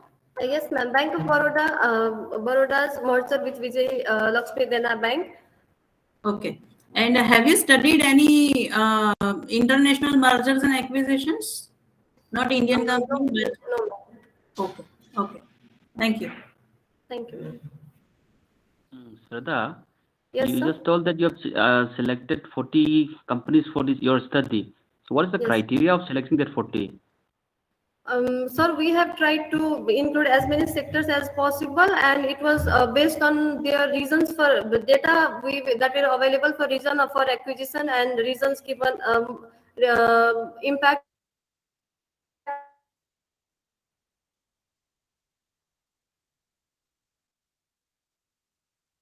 on as a You practices have given. interacted with the managers of that company? No, HR sir. managers of that When company? they were going through merger and acquisition, they have declared the merger and acquisition. From that declaration, we have collected the data. Okay, secondary data you have used. Data, internet-based, yes, sir. Okay, so from any of this 40 after merger or maybe acquisition, do you find any company which is going in the reverse direction? Means their business is not improving even after this thing, merger and acquisition. Any company from out of 40? I'm sorry to say, so we have not done any such research. Okay. Okay, so regarding some of the HRM practices after merger and acquisition, which practice are considered to be more important in terms of comparison with the various other practices by the companies? So mostly they were based on whether they can keep the employees with them, or they have to lay them off or retrench them. But very few organizations have given importance to these behavioral factors like conflict or motivation factors. So in my view, these were the most important. Okay. Out of these 40 companies you have considered, these companies Yes, belong sir. to different sectors, different sectors, different industries, right? So Right, sir. you are considering all these 40 together, and you are having that assumption that most of these, all of these companies are having the same requirement of HR practices. So one that will not it create a kind of problem in the generalization, or maybe in creating some kind of findings for the other researchers? Yes, Because sir, it different will be, industry but require different HR this was based practices. on the availability of data. That's okay, but don't you think that if you club together all the companies which belong to different industries, they have different HRM practice requirement, and you are putting some kind of findings out of these 40 together, so the results will be difficult to generalize. Don't you think so? Yes, sir, it was actually difficult, but as we could see that more of the banking sectors were involved in this restructuring. Okay, Shraddha, thank you. Thank you, sir.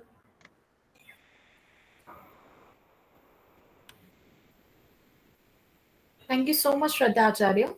Now, the presentation on conceptual framework for the impact of psychological contract breach on work-related outcomes is going to be presented by Ratna Vyas. Over to you, ma'am.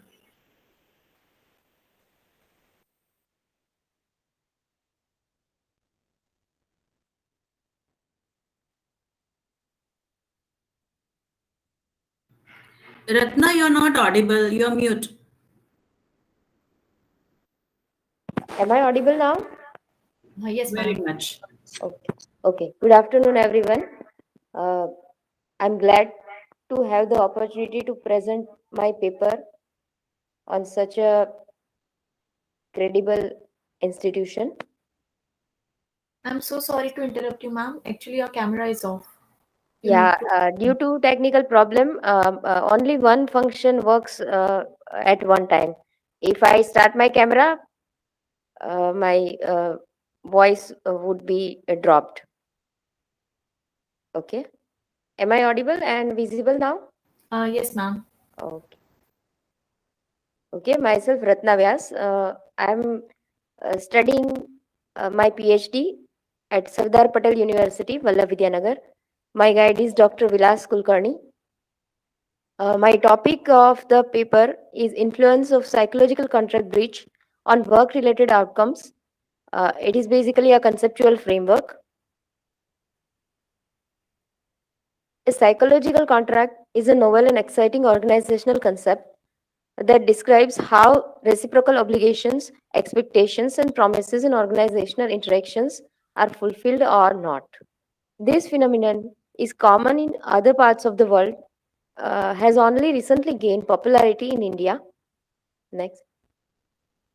A psychological contract is a set of unwritten expectations that exist between each individual employee and their employer. It is about people's perspectives, uh, individual beliefs on reciprocal responsibilities, which are referred to as psychological contracts. When an employee believes that he or she owes the employer a specific contribution, that is hard work or loyalty or sacrifices, in exchange for specific inducement, he or she might get something in return. A contract forces an employee to keep their promises in business and institutions. When employees believe that their employers will follow through their promises, the contract employers, on the other hand, have psychological agreements in place with their employees. Basically, there are four types of psychological contracts. That is transactional, relationships, and tradition. That is traditional contracts, transition agreement, and an equally balanced contract. A breach of a psychological contract is defined as failure to fulfillment a promise when one or both the parties fail to meet the other party's commitments. A breach of contract can have serious consequences, including adverse employment outcomes. A breach can result in a violation, which is an emotional reaction. There are also negative impacts, like negative emotional states like rage, disappointment, or betrayal are standard. They can lead to poor job performance, disengagement, and even company abandonment. These are the effects of breach of psychological contract.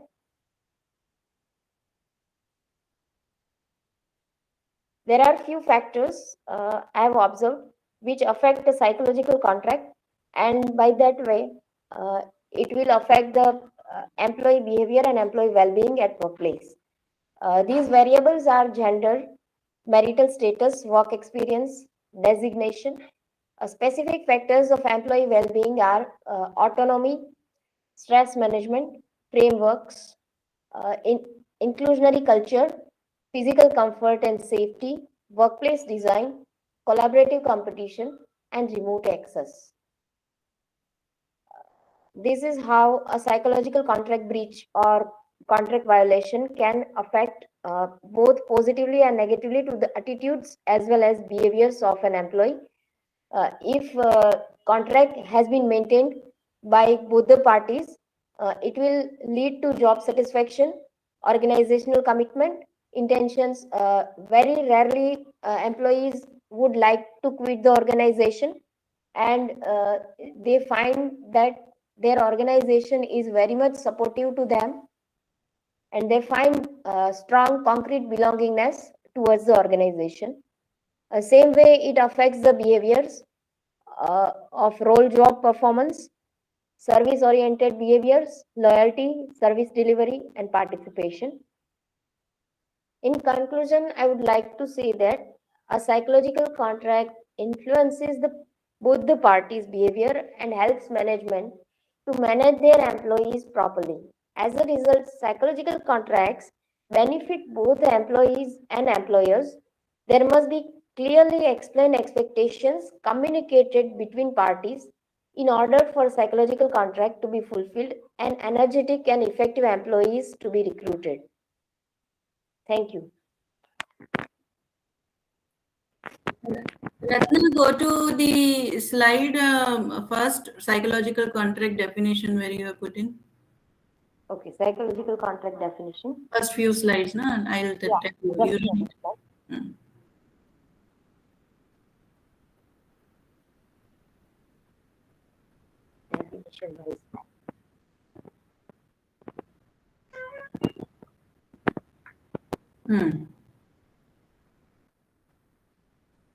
So now tell me why you have done this research. What is the what work you have done in this? Actually, ma'am, I would like to work on employee well-being, and psychological contract is the most sensitive element. So I would like to work on it. Now, what do you mean by psychological contract? I don't understand what you want to say.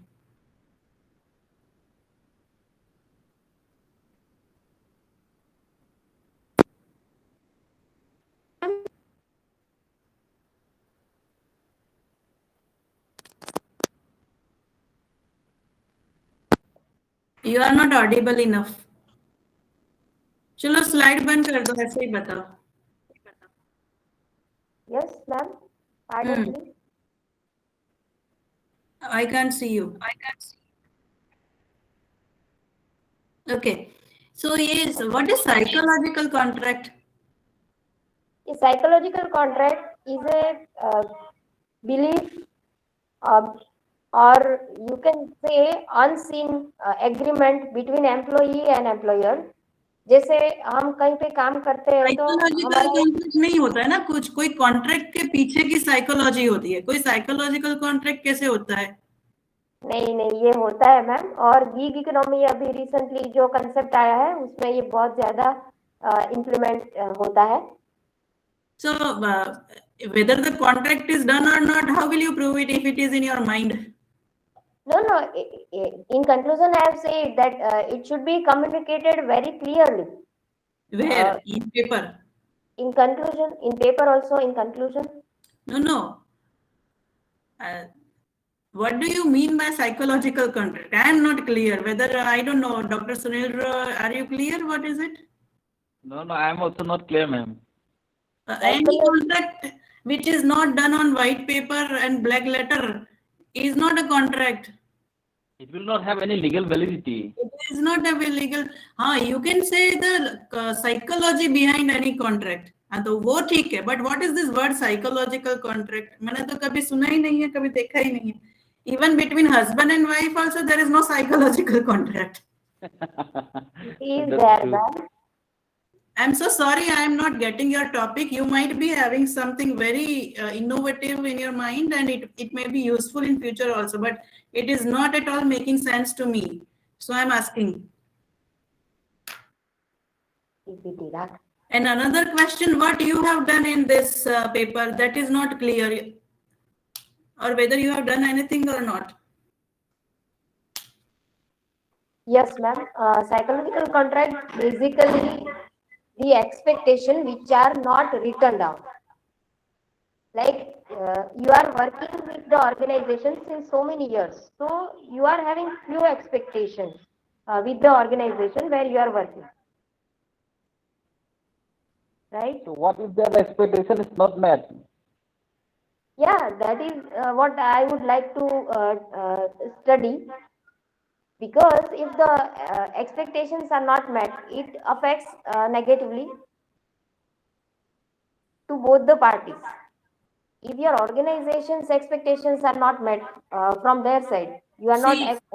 Ratna, if right now between you and me, what is psychological contract? Tell me. Yeah, there is a contract of expectation about from your side. You expect something innovative, something new, which will useful in future. But that is not a contract. That is only my expectation that my batch or my student should do well, or the panel presenter should do. There is no contract. But when you are working with a company, there is some agreement. I think, sir, Sunil sir, I don't find the terminology of the topic itself very valid. She should use some different terminology. And another thing, I don't find any work in this. So I don't need to ask anything. You may proceed. What is the purpose of developing this conceptual framework? Normally, conceptual framework is useful when you carry forward some research on the basis of your conceptual framework. But whatever conceptual framework you have written in the form of paper is something which is derived from the existing concepts or existing theories which is related to your topic for psychological contract. So as ma'am also asked, what is your contribution to this paper? There is another big doubt from my end, same with madam also. So I don't want to ask further, but if you can explain that through this paper your contribution is this, then that will be. Yes, sir. My contribution is I would like to focus on the negative impact which has been resulted at the breach of such kind of contract termination or such things. When it happens, it affects a person holistically, a person's performance at work as well as his or her personal life. Okay, ma'am. Thank you. We can stop. We can proceed with next presenter, ma'am. To rework, this is not at all acceptable research paper, and I reject it. Okay, ma'am. Let's proceed to next presenter, Priyanka. Thank you for providing me the opportunity.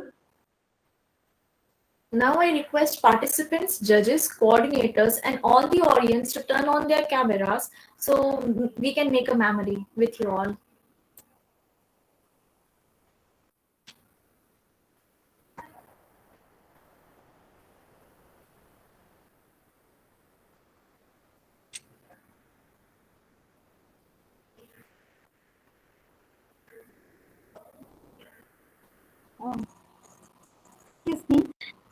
Yeah.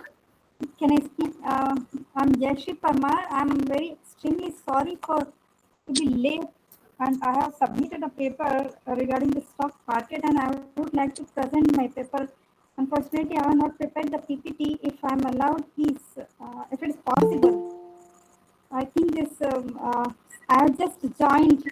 Now I was on my workplace. So if you allow me, then it's okay. Keep connected, Jayashree. Keep being there in the thing. You will be given chance last. Okay. Okay, sir. Keep being Okay, there. ma'am. Yes, sir. Yes.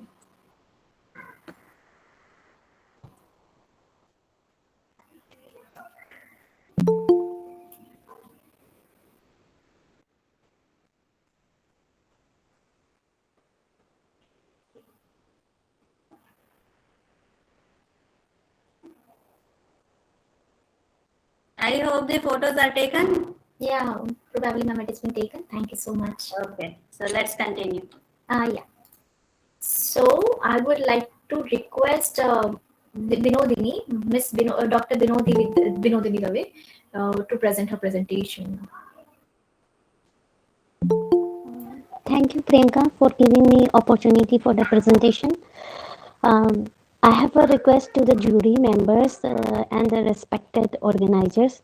Due to the sickness of viral fever, I was not able to prepare my PPT and even the full paper. But the program is being conducting on the virtual mode. So I would like to have a brief presentation about my topic. So by taking this opportunity, myself, Dr. Binodini from ITNB Garhwal University, Uttarakhand. My topic for today's presentation is role of small and medium enterprises towards increasing development of a region. So my study is basically about the small and medium enterprises, and it helps in the development of a region. The impact of rapid advancement of technology and economic development causes small and medium enterprises crucial role in regional development. The contribution of small and medium enterprises are very high as it provides livelihood to the citizens of India. Moreover, the small and medium enterprises are very high has been creating the small and medium enterprises has been creating jobs and generating employment as government jobs are limited, as we all know about this. There are various small and medium enterprises in the domain of manufacturing and services sectors, as both sectors required higher innovations. So here, basically in my study, I would like to have a distinction between micro, small and medium enterprises, even though my topic is on small and medium enterprises. According to the MSMED Act, Micro, Small and Medium Enterprises Development Act 2006, under the manufacturing sector, the criteria is based on investment in plant and machinery. So under the micro enterprises, the investment in plant and machinery Binodini, does do you not. have any slides to represent along with your presentation? Ma'am, sorry, due to my sickness, I was not able to prepare the PowerPoint presentation. Right. Okay, no problem. Ma'am, I didn't prepare still my full paper also because of I was not feeling well. Okay. But take care. being the virtual mode conducting the program, so I take the opportunity to present for a few minutes. Okay. Yes, ma'am. Thank you, ma'am. Thank you for the permission. Micro enterprises in the manufacturing sector, the investment in the plant and machinery does not exceed 25 lakh. And in case of the small enterprises, the investment in plant and machinery is more than 25 lakh but less than 5 crore. And in case of the medium enterprises, the investment in plant and machinery is more than 5 crore but less than 10 crore. It is all about the manufacturing sector. So in case of the service sector, micro, small and medium enterprises are categorized on the basis of the investment in equipment. So in micro enterprises, investment in equipment doesn't exist 10 lakh. And in case of the small enterprises, investment in equipment is greater than 10 lakh but less than 2 crore. And in case of the medium enterprises, investment in equipment is more than 2 crore but less than 5 crore. So ma'am, this is the small introduction of my topic, small introduction which I can present with my Good. In this the situation, present condition of you have come here. We appreciate it. And as it is a half-done research work, we would not like to analyze it. You complete it and submit it later on. And we wish you speedy recovery. Oh, okay, ma'am. Thank you so much. I will try to complete my full paper as soon as possible. Get well. Thank you, ma'am. Thank you for giving me the opportunity. Thank you so much. Thank you. Any questions by the panel? No question. Better not to ask since it is incomplete. Let's move to the next one. Okay. Now, the presentation on the impact of digital content marketing on purchase intentions for online shopping for post-COVID-19 pandemic is going to be presented by Dr.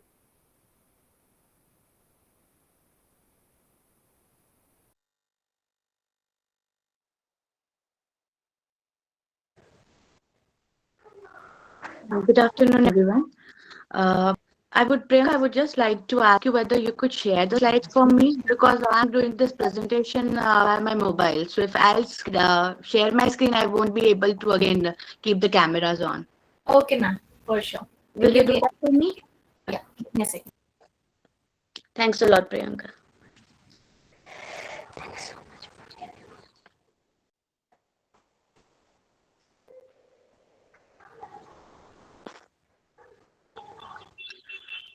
Yes, I'd like to start with the topic that basically it is a study to find out the impact of digital content marketing on the purchase intentions for online shopping post COVID-19 pandemic. Can we go to the next slide, Priyanka?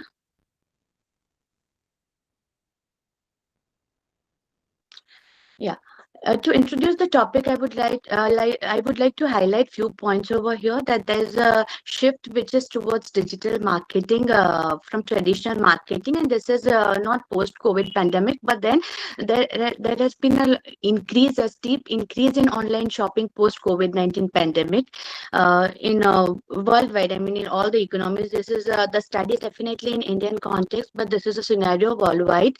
And there are few things which again plays a very significant role over here, like what is the role of e-commerce websites as well as all the social media platform when we are talking about online shopping. And the spike demands in product basically is in few categories as per the study, and those categories as given by the respondents are mainly the apparels or maybe the groceries, home essentials, laptops and electronic items, fitness products, other personal grooming product categories also. And basically the factors which again has been studied for this online shopping, they are the increase of mobile devices, the rapid growth of and spread of internet, digitalization, scarcity of products which is available in the brick and mortar stores, and the convenience and time saving and online payment options. These have been few factors which have been studied as far as online buying behavior has been concerned. So now this study is basically moving from why people move, what are the factors which influence people to go for online shopping, towards their retention. So post-COVID, again, people are now focusing on digital marketing content as a strategy which will help them to retain the customers for a longer duration. So it is again building a long-term strategy. Yes, can you go on the next slide, Priyanka?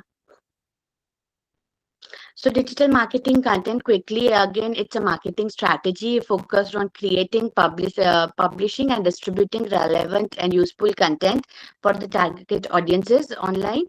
And basically it is used for building long-term relationship. Well, when we are talking about simply advertisement, we are talking about targeting at the one-time sale. But now with lot of competition and so many players and so many different platforms that are available online for all the customers, it is not a one-time sale which people now are focusing on, but they are again they want the customers again and again to come to their place and their platform for online shopping. So that is a very difficult task in today's era. And there's a need to engage people through this digital content, and that is what the study is all about. Yes, can we go on to the next slide? Here, the base which I've taken for the study and for the construct, the conceptual model that I've created for this empirical study is a UGT, that is the uses and gratification theory, which I've taken as base. Most of the studies that has been done for online shopping, consumer behavior, they have considered TAM, technology acceptance model, and UTET as the base. So again, those were the studies and researches which were intending to find out and figure out the factors influencing for online shopping behavior. This is going a step ahead. That again, this basically model tries to provide a theoretical understanding that what are the motives, what are the motives, and what are the things which will motivate people to again and again use a specific medium. And this UGT model has till date been mostly commonly used in areas such as traditional media, maybe use of television or use of newspapers, and now gradually people are using this theory for internet and other social networking sites as well. Yes, so this has been taken as a base for the further studies. Can we go on to the next slide?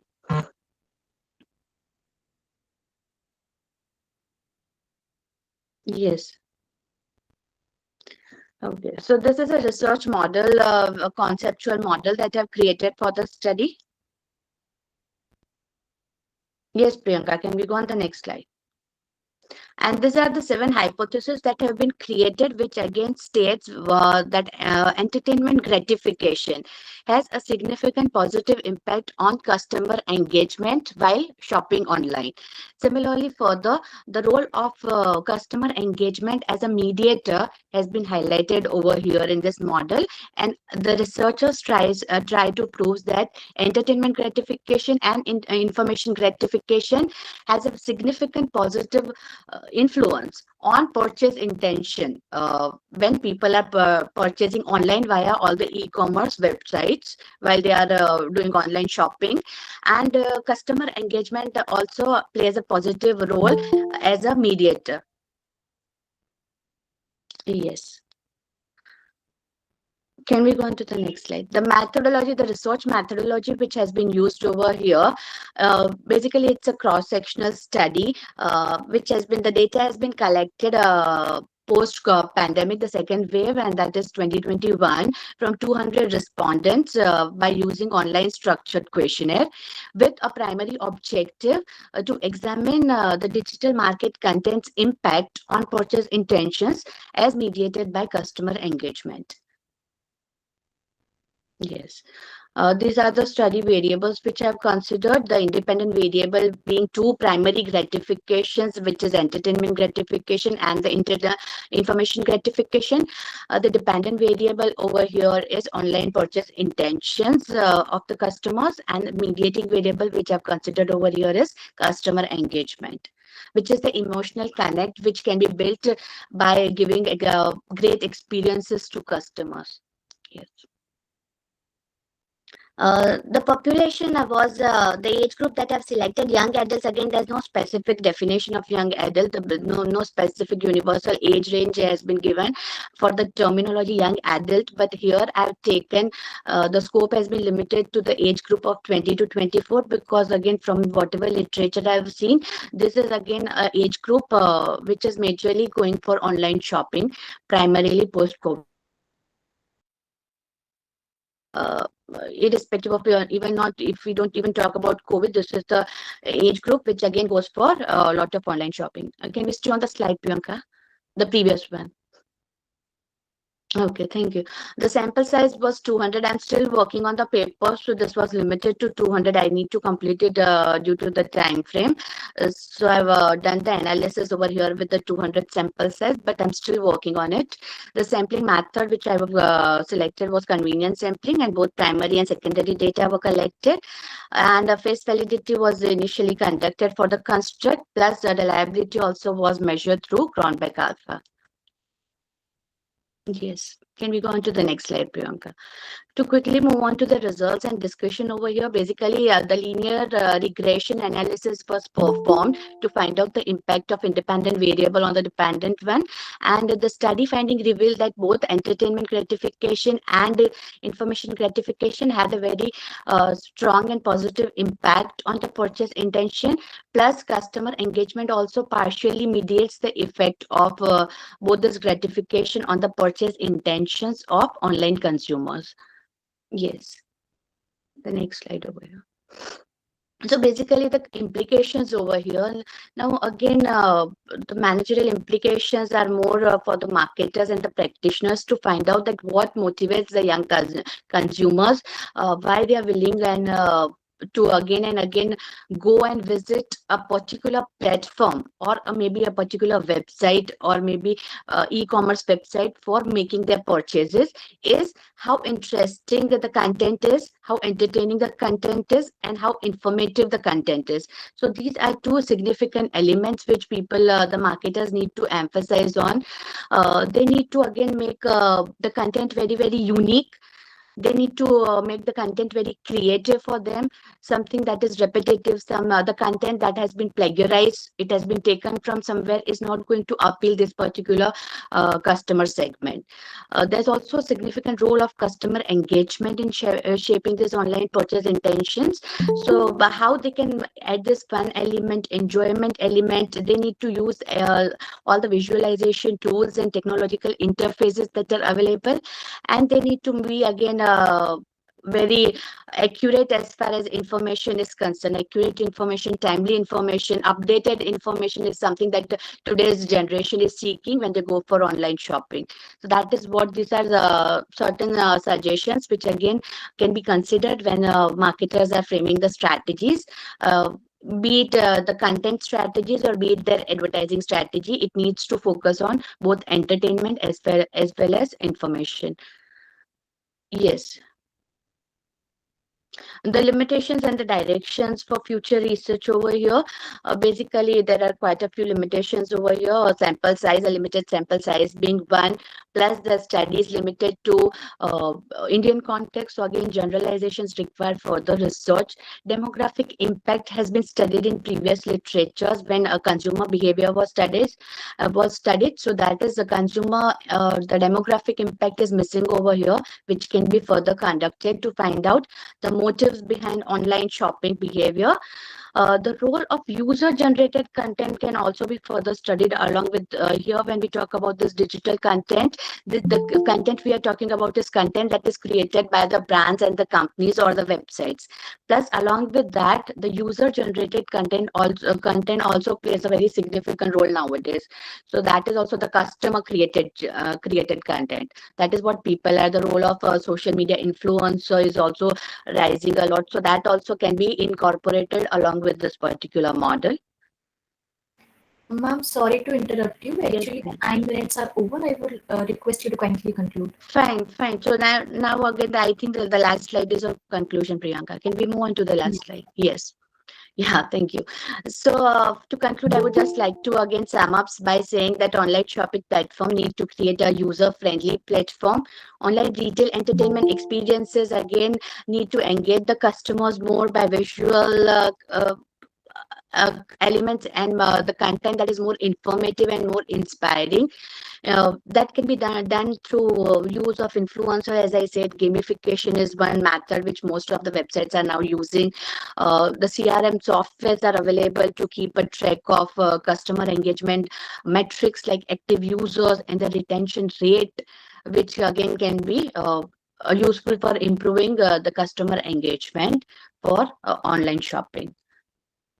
So that's it. Thanks a lot. Yeah, thank you, everyone. Yes. Okay. Yes. It is very nice to see such a complete research paper. I mean, we went through how many? 1, 2, 3, 4, 5, 6, 7, and this was 8th one.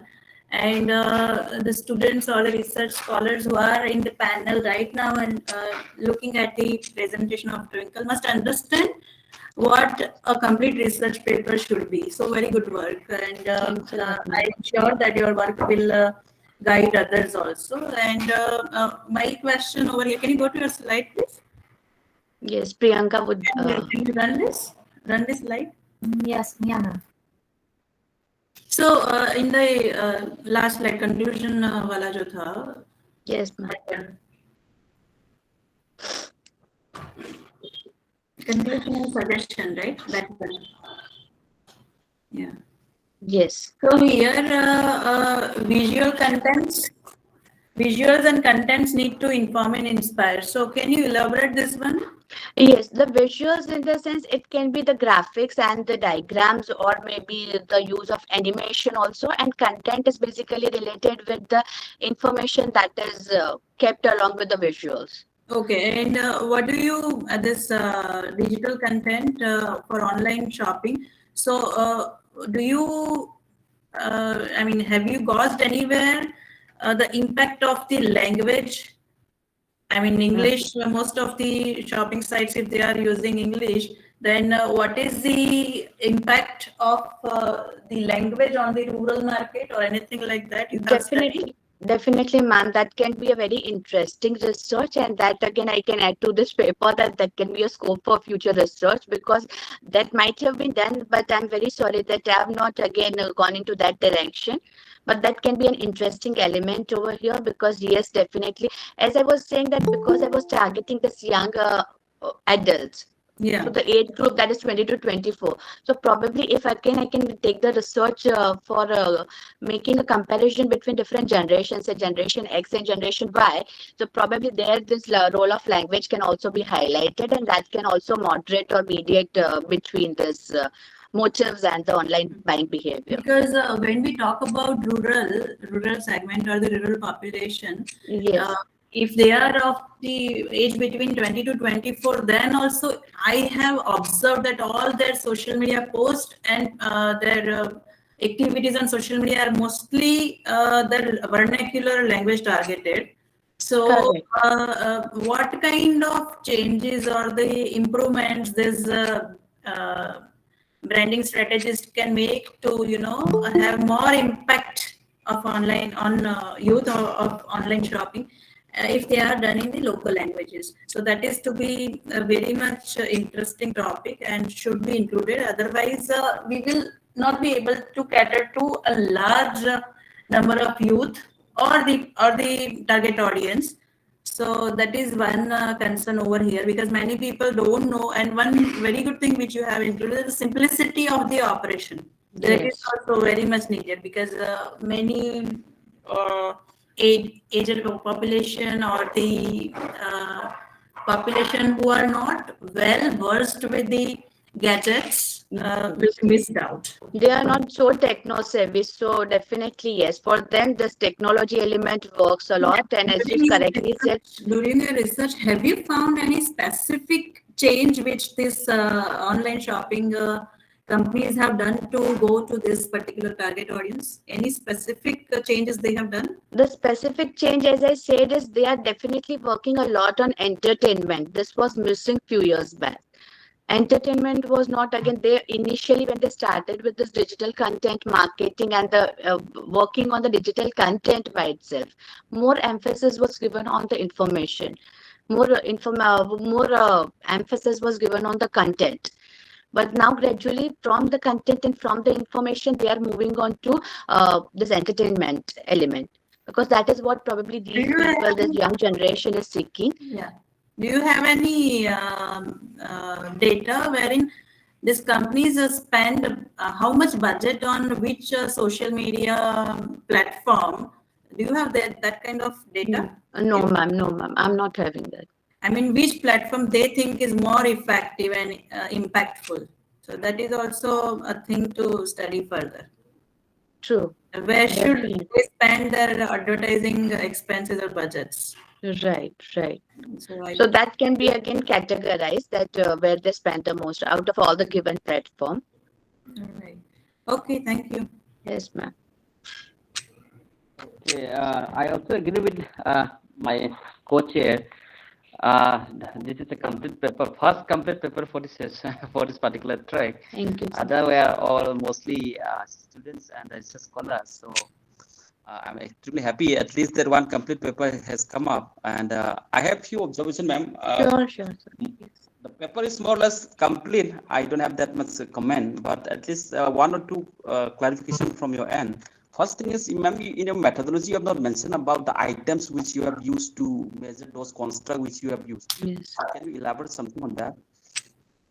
So, I mean the meaning of the construct.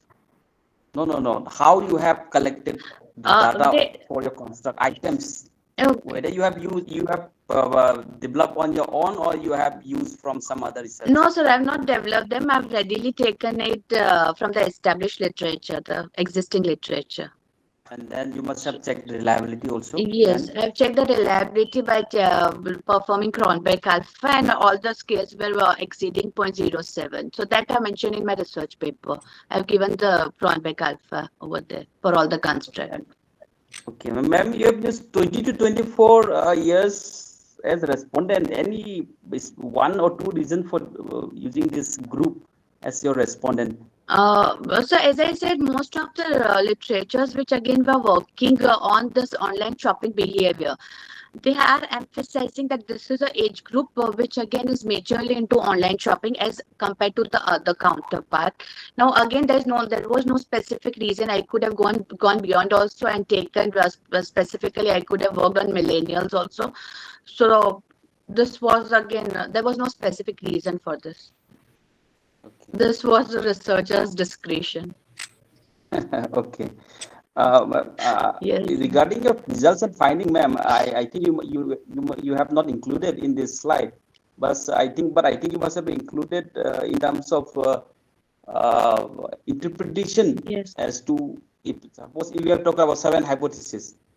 7 hypotheses is okay, but what leads to that either accepting or rejecting that hypothesis? I think that must be included in the paper. Yes, sir. I've included that in my paper. I've given all the calculations for R and R square. Mm-hmm. And then for the explanation of what leads to that Yes. value or maybe that result. Yes, sir. Anyways, ma'am, I don't have much to comment. No, sir. Whatever you and ma'am said, definitely those were the very relevant point which can be included. And as I said, I'm still working on this. Is again incomplete research from my end. So I'm still working on this paper. So I can incorporate whatever ma'am and you have also said. All those points, I'll be considering it. Yeah, ma'am, one more comment just for improving this paper. Sure. We normally discourage to use convenience sampling if you have to have some good generalization of some findings. Yes. So if you could go for some other form of sampling technique, that will be better in terms of output, in terms of generalization. Otherwise, many reviewers have this criticism that you cannot have generalization from this convenience. Always try to avoid this kind of sampling technique as far as possible. Okay, definitely we'll do that. We'll do that, sir. Okay. Thanks a lot, sir. Thanks a lot, ma'am. Okay. Thanks a lot, Priyanka, as well. Thank you so much, ma'am. Now I would like to. Ma'am, I'll have another meeting. So I think as per our talk, next research papers will be analyzed by Dr. Sulendra and maybe someone else. Left out. Yeah. Only 2 are left, ma'am. Take care, ma'am. Thank you so much. Thank you. Yeah, All the best, everyone. Guys also best. Yeah. Thank you. Thank you once again, ma'am, for joining. Sir, only last 2 are left for the presentation. Okay, we can continue with the next. Yeah, so yeah. Now the presentation on examining the emerging nature and the trends of agriculture in the state of Odisha and inter-regional analysis in Odisha by Murari Behra. I would like to request to over to you.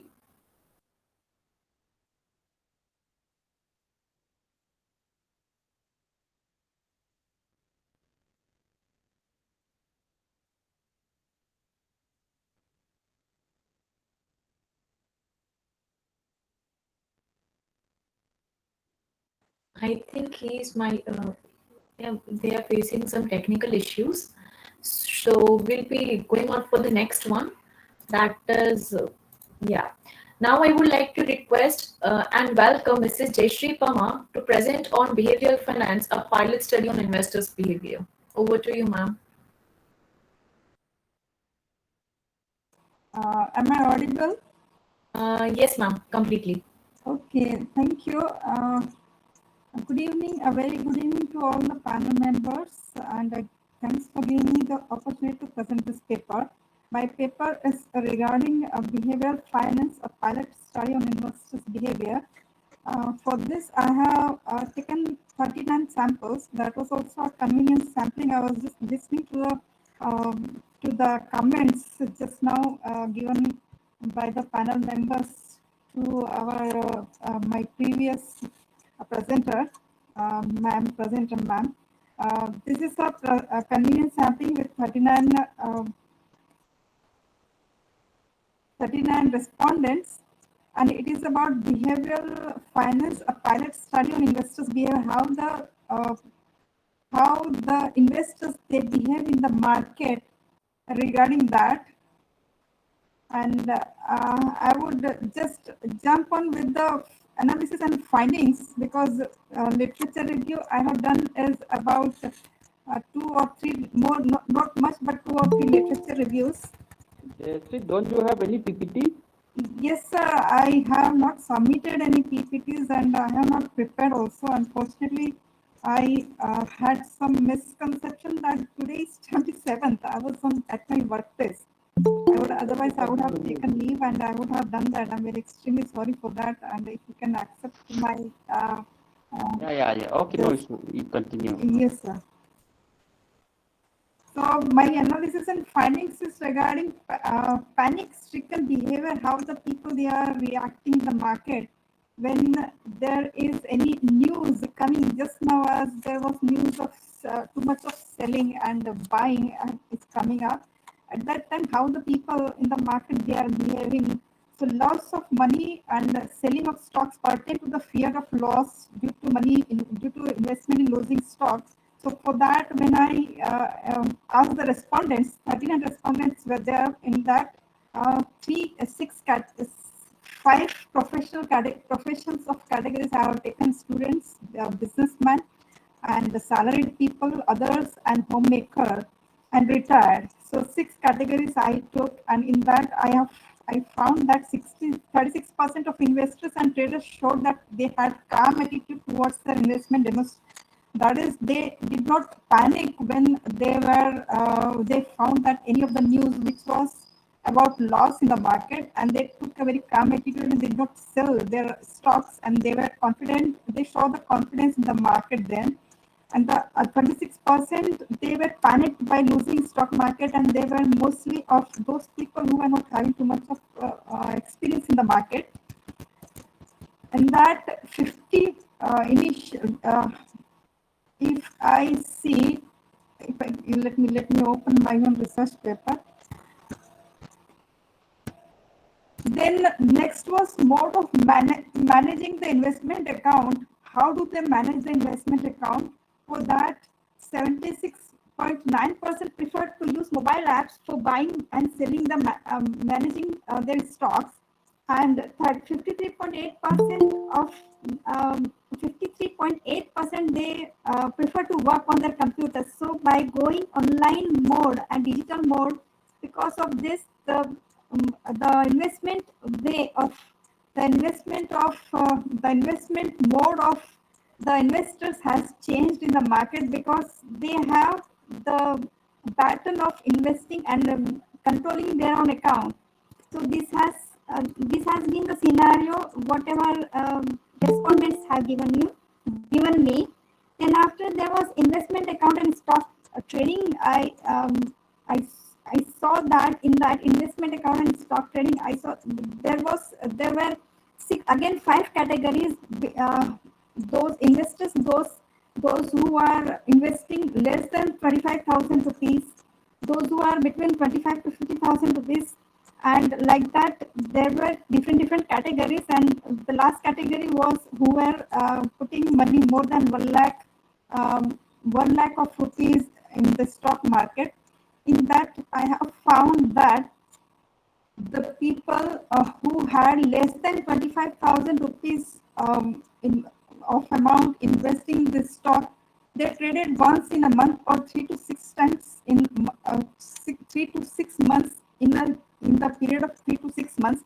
I mean to say that they did not trade too much in the market. The data showed that 25 to 50,000 rupees category of investors, they also traded for in between 3 to 6 months. They also did not trade that the frequency of their trading was also too much. Then profession and trading behavior. About profession and trading behavior, it was found that students traded once in a day and once in 3 to 6 months period. Then there was no relationship between profession and the trading behavior of profession and the money they invested in the market. It was devoid of any of the relationship between profession and this other credentials. Profession and earnings from stocks. I have seen what I have found that less than students with less than 25 years want about age group I'm talking about. They wanted to get their earnings from the stock within 3 months to 1 year. They did not want to keep invested for the long time. That was the students category. Other salaried people and above had more in favor of not selling the stock till the end. They wanted to maximize their earnings.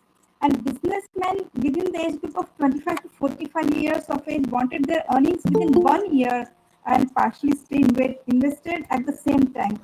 So this was my finding about that. And then it's regarding investment strategy and investment duration, it was found that the choice of investing in stable companies with lower expected returns, there were 5 categories: stable companies with lower expected returns, risky companies with higher expected returns, large size companies, medium size companies, small size companies, and penny stocks.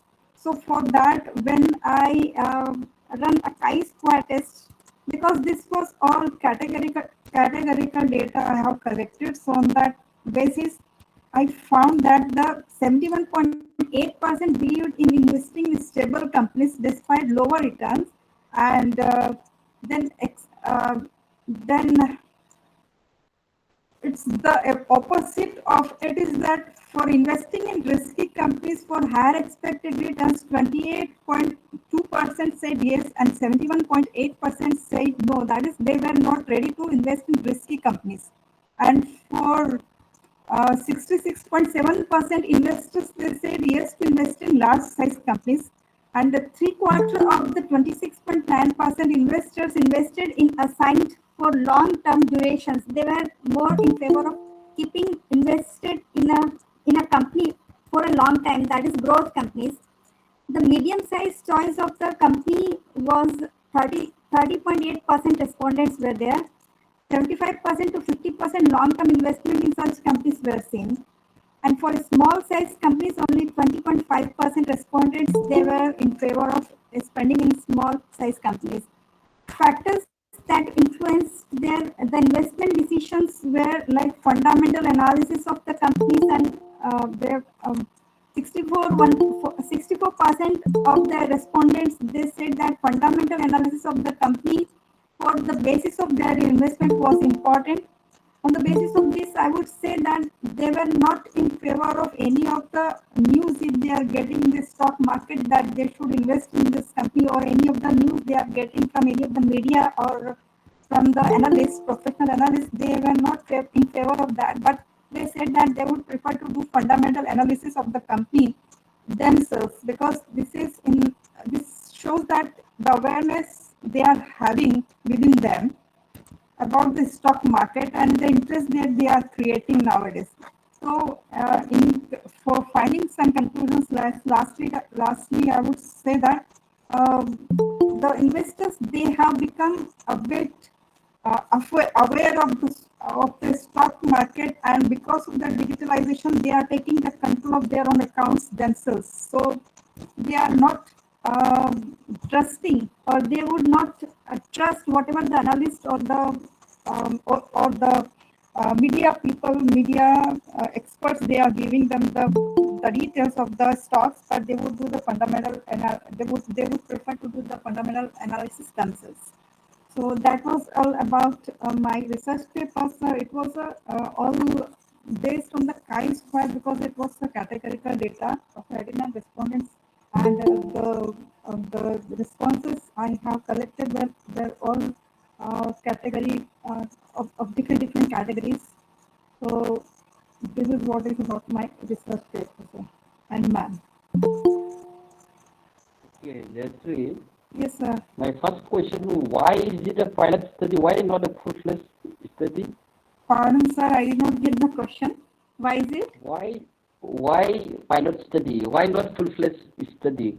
Why you have mentioned Yes. in your title a pilot study? Yes, sir. It is a part of my own research, that is PhD research going on. So that was one of the pilot study because I am trying to collect the data with more of other kinds of responses, more of other new kind of questionnaire. So this was one preliminary study before I make my PhD questionnaire, so that I can get how to make a very reliable kind of questionnaire. So this was the pilot study, a basic study. After that, I would be deciding on my basic questionnaire. I have made the questionnaire for PhD, but I want to make what changes should be made and what kind of more data collection should be done. Instead of categorical, I decided that now I should also go for other kinds of that is the continuous data data collection also I should go for. So for that I would definitely change my pattern of questions. So this was the pilot study for that. Technically, you cannot have a paper on basis of pilot study. Basic purpose of pilot study is not to do the entire process and check whether you will go forward. Yes.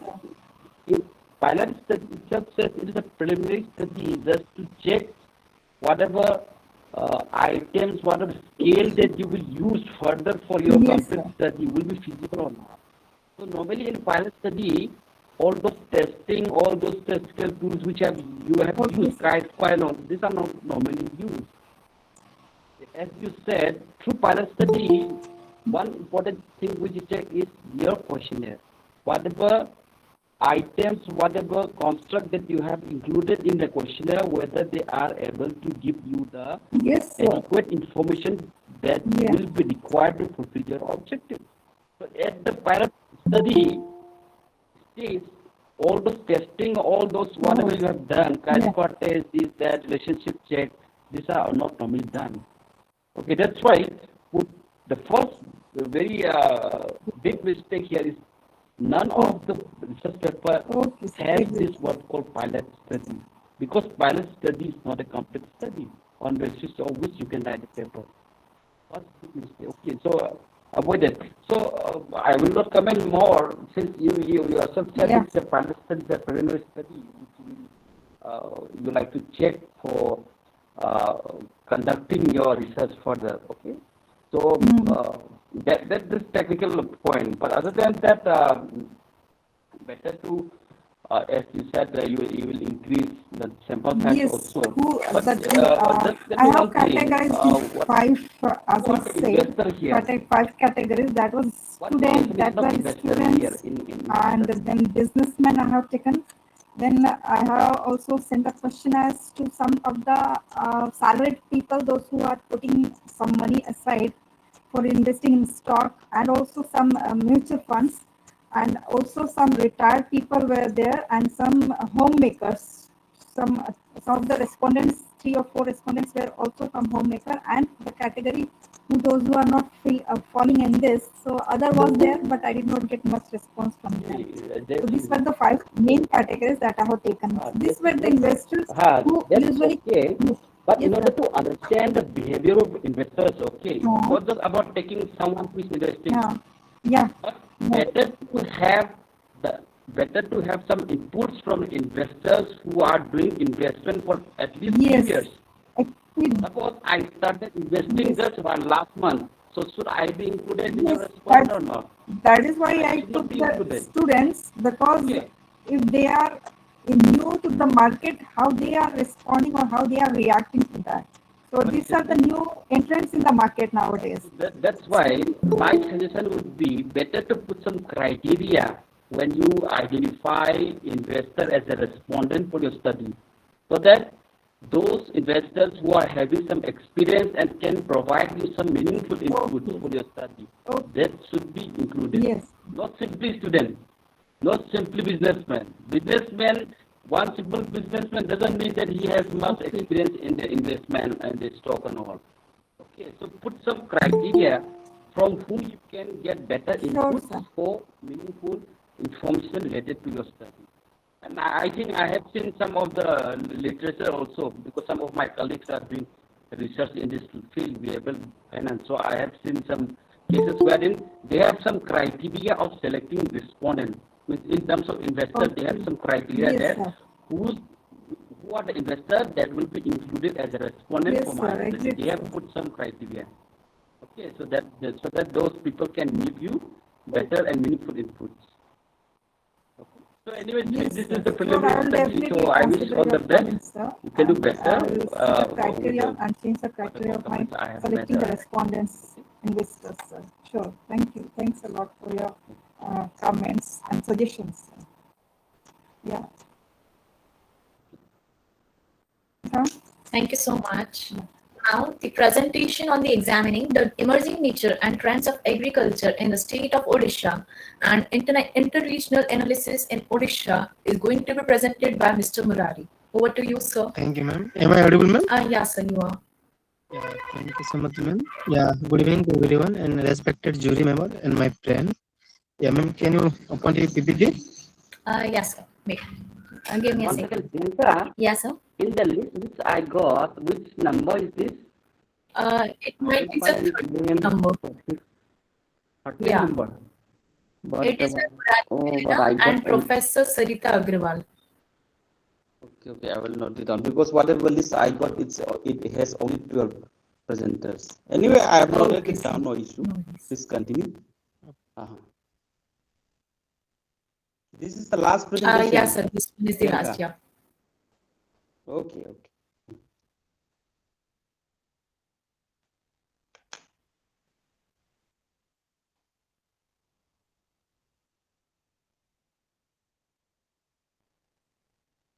Yeah, Mr. Murari, you can proceed.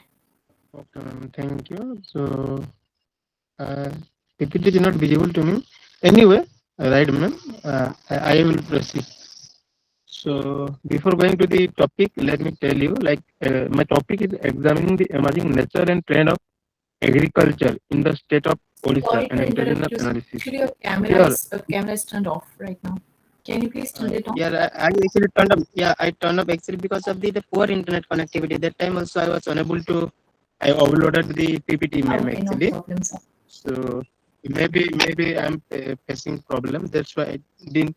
No problem, sir. Continue. Thank you, ma'am.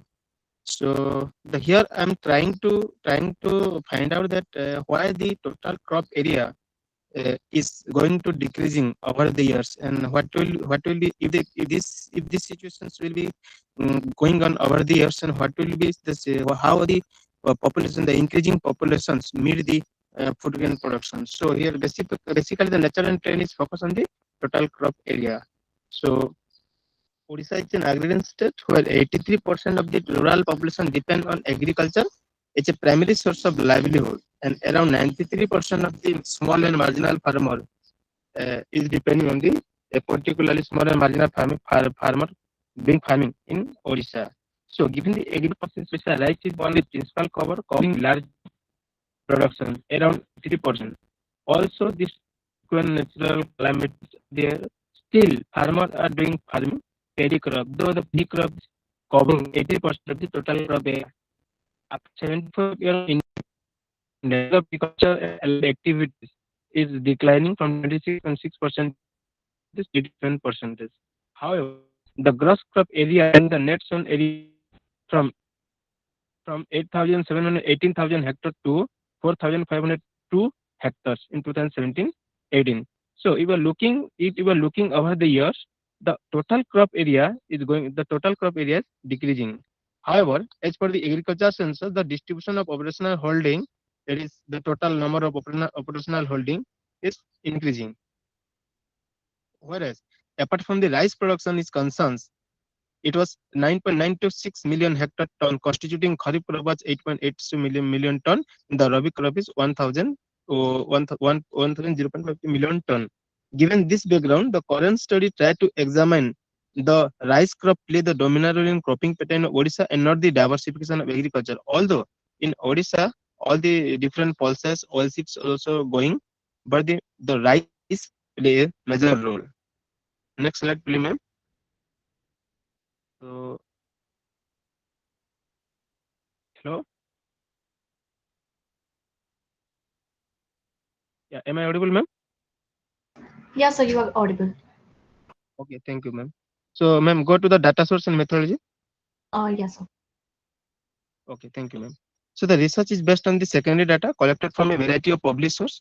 The Ministry of Agriculture, Director of Economic and Statistics, Handbook of Statistics and Indian State, Reserve Bank of India, Handbook of Statistics and Indian Economy, Reserve Bank of India, Agricultural Statistics of Odisha and Agriculture Census. Data were collected for net sown area and net gross crop area, reporting area for land utilizations, area under rice, area under food grain, and non-food grains. So the study period was divided into several phases in order to know the inter different year fluctuations or the inter-regional disparity. To know the situations, I just divided my data into several phases. For the analysis to see the interior fluctuations, 5-year simple average is calculated. However, it calculates the share of net sown area to the reporting area of land utilizations, share of gross crop area to the reporting area of land utilization, and cropping intensity. Also, the study calculate share of area of rice to the area of food grain, area of rice to the total crop area, and the cropping pattern of Odisha. The semi-log model was calculated to compound annual growth rate of productions of food grain and non-food grain. So, can you go to the next slide, ma'am? The Microsoft Word document. You just double click on that Microsoft Word, ma'am.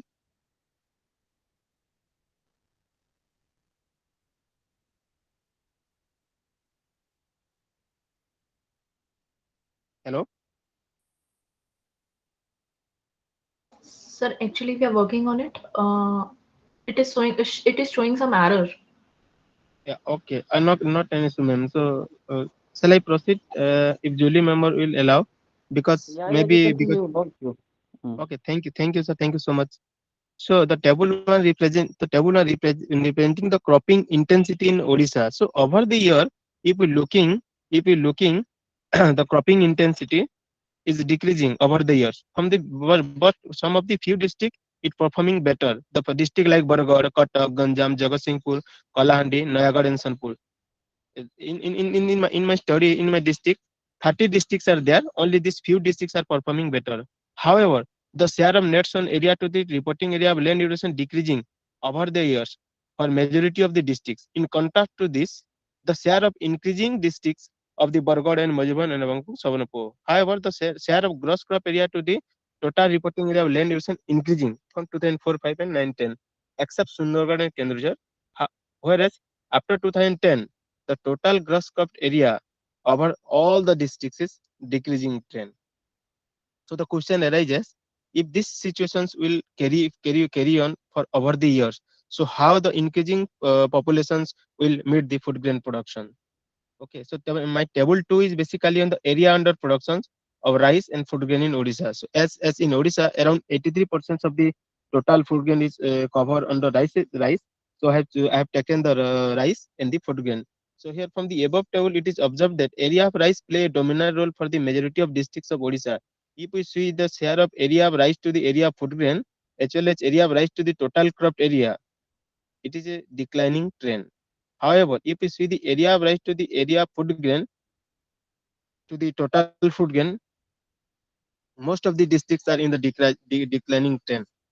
So this is also clear that if you are looking these two, area of rice to the area of food grain, area of rice playing a majority role, major area is covering right around 83%. So my third table is basically based on the area under food grain. The cropping pattern of my third table is the cropping pattern of Odisha.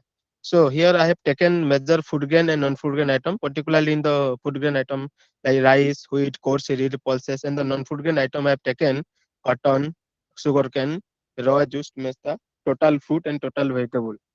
So here I found that among the different food grain and non-food grain production, there is a diversification of the crop. Earlier, into 1990 to 1995, 46% area is under the rice production. Whereas in 2015-16, around 83% of the total crop is area under rice production. However, if we're looking the total food grain, it was 76.64% area under food grain, and whereas now it is around 100%. So if we're looking the entire scenario, the cropping pattern of Odisha playing a major role in rice. Means rice is dominating role in Odisha. And table 4 is my based on the compound annual growth rate of the different crop, and it was taken in 1,000 ton. So over the year from 2002 to 2019-20, here also I've taken some of the food grain and some of the non-food grain item. So I found that most of the crop, particularly wheat, then oilseed, then sugarcane, among the 6-7 crop, this crop negatively growing over the years. The talking about the core series, it is 22.1% in 20 negatively it grow. However, whereas the crop like rice, the crop like rice and the total food grain and and the pulses, it positively grow. Rice grow 2.1%, whereas the oilseed grow, whereas the total fruit grain go 2.2%. So it means that even if rice play a major role, it go positively, whereas the other like wheat and other like sugarcane, it go negatively. So if we are looking the scenario of the Odisha, the trend and nature and pattern of the Odisha, the total gross crop area is decreasing over the year, whereas the population increasing over the year, though the production increasing with the limited cropped area. But a point will come where we will find that the total crop area is limited and the population is in a rapid manner. So how we cope up this situation? So my suggestions, from this above analysis I found, and I suggest that the state has to strictly monitor the conversion process of agricultural land to the non-agricultural purposes, and also to provide better infrastructure facility to enhance the total crop area to mitigate the production and the population. Thank you. Okay, Murari. Okay, sir. In your methodology, you have taken several phases of years. Yes, sir. If I'm not wrong, to Yeah, 2000, right, sir. 2000 to 2001, and then like that. But why? What is the purpose of the several phases of dividing the study period? Yes, sir. Actually, sir, I just divide these pages to know this, sir. Actually, the trend of this, the trend of all these districts, like the regional disparities, the interior fluctuations, sir. That's why I just chosen, But sir. you see, Murari, you have not considered few years in between. Let's say you have taken first phase like 2000 to 2001, and then you skip directly to 2004, 2005. What about 2002, 2003, which you have not considered? What is the reason? Okay, sir. No, sir. Actually, this is from 2001 to 2015-16. I just like from 2001 to 2004-5. I just simple average growth is taken, and this is the sir final value of the 2005. This I mean talking about all these things, sir. I mean from I is segregated, sir. 15 to 20. Okay. I understand now. Okay, sir. So, what are the important agricultural crops in Odisha? Important agriculture, sir. Among the total food grain and non-food grain, rice playing a major role, sir. Then wheat, then coarse cereal, sir. And among the sir non-food grain item, pulses some of the and also of the some of the crops, sir. But rice, what about the vegetables? Vegetables are only 13. Vegetables is limited, sir. Around 12 to 13% is 12 to 13% area is under rice, sir. Sorry, under vegetables. But you have mentioned agriculture as a topic, and you have considered only two categories: food and non-food.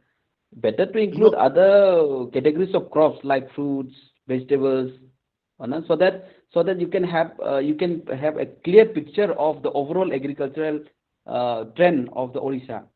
By seeing only two categories of agricultural produce, you cannot say that Orissa is doing good or bad in terms of agriculture. No, actually, sir, I have taken all those things, sir. I mean, the food and non-food and total fruits also, total vegetable also. But these areas are actually actually covering very limited area under production. And the data is also the total fruits and vegetable is data is also like available for the few, sir. I mean, 2000 before 2005 data is not available, and 2005 onwards available. But I have so also here, sir. But due to the, I think some of the error that all this table is not able to showing my BAM, and from my side actually because of the poor internet connectivity, sir, I'm not able to show. But all these things I've taken, sir. So Murari, you mentioned in your recommendation that strict regulations should be there for converting agricultural land into non-agriculture to agriculture, something like that. So Yes, sir, right. why do you think that the people are illegally converting this agriculture into non-agricultural land? Sir, actually, sir, people are illegally. I mean, sir, the point is that, sir, the way the total cropped area is decreasing from 2005 onwards, sir, it is decreasing around 5 to 10 percentage rate. So it means that because of the, I just guess that it might be, sir, because of the urbanization and urbanization, and because of the, sir, diversification crop and all those things. So if you are talking about the urbanization, sir, the agricultural land is converting into non-agricultural purposes, and it is doing, though they are doing, sir, legally.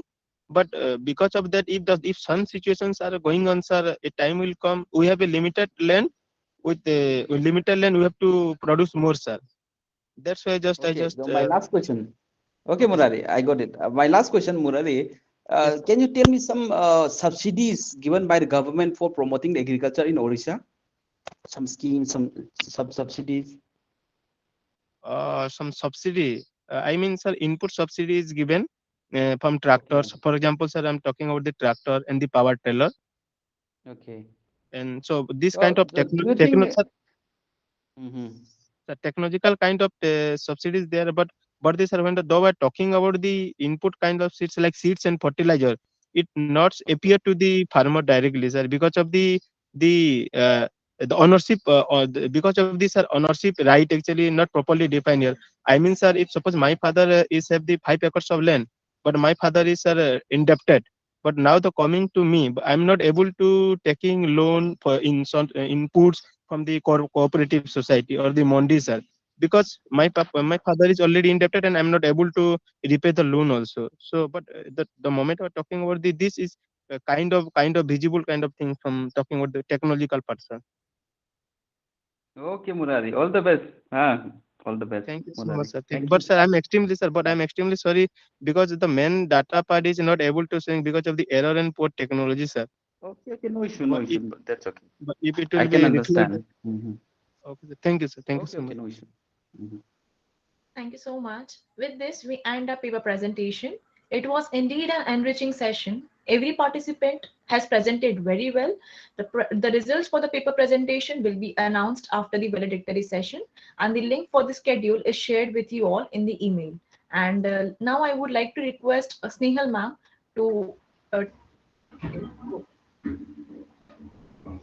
Sir, on behalf of DPPG I would like to thank you for being a part of our paper presentation and giving your valuable time and your guidance to all the researchers. I am sure that they all are going to follow it in their future researches. And we are requesting you to be a part of valedictory session to announce the results too. Thank you, sir.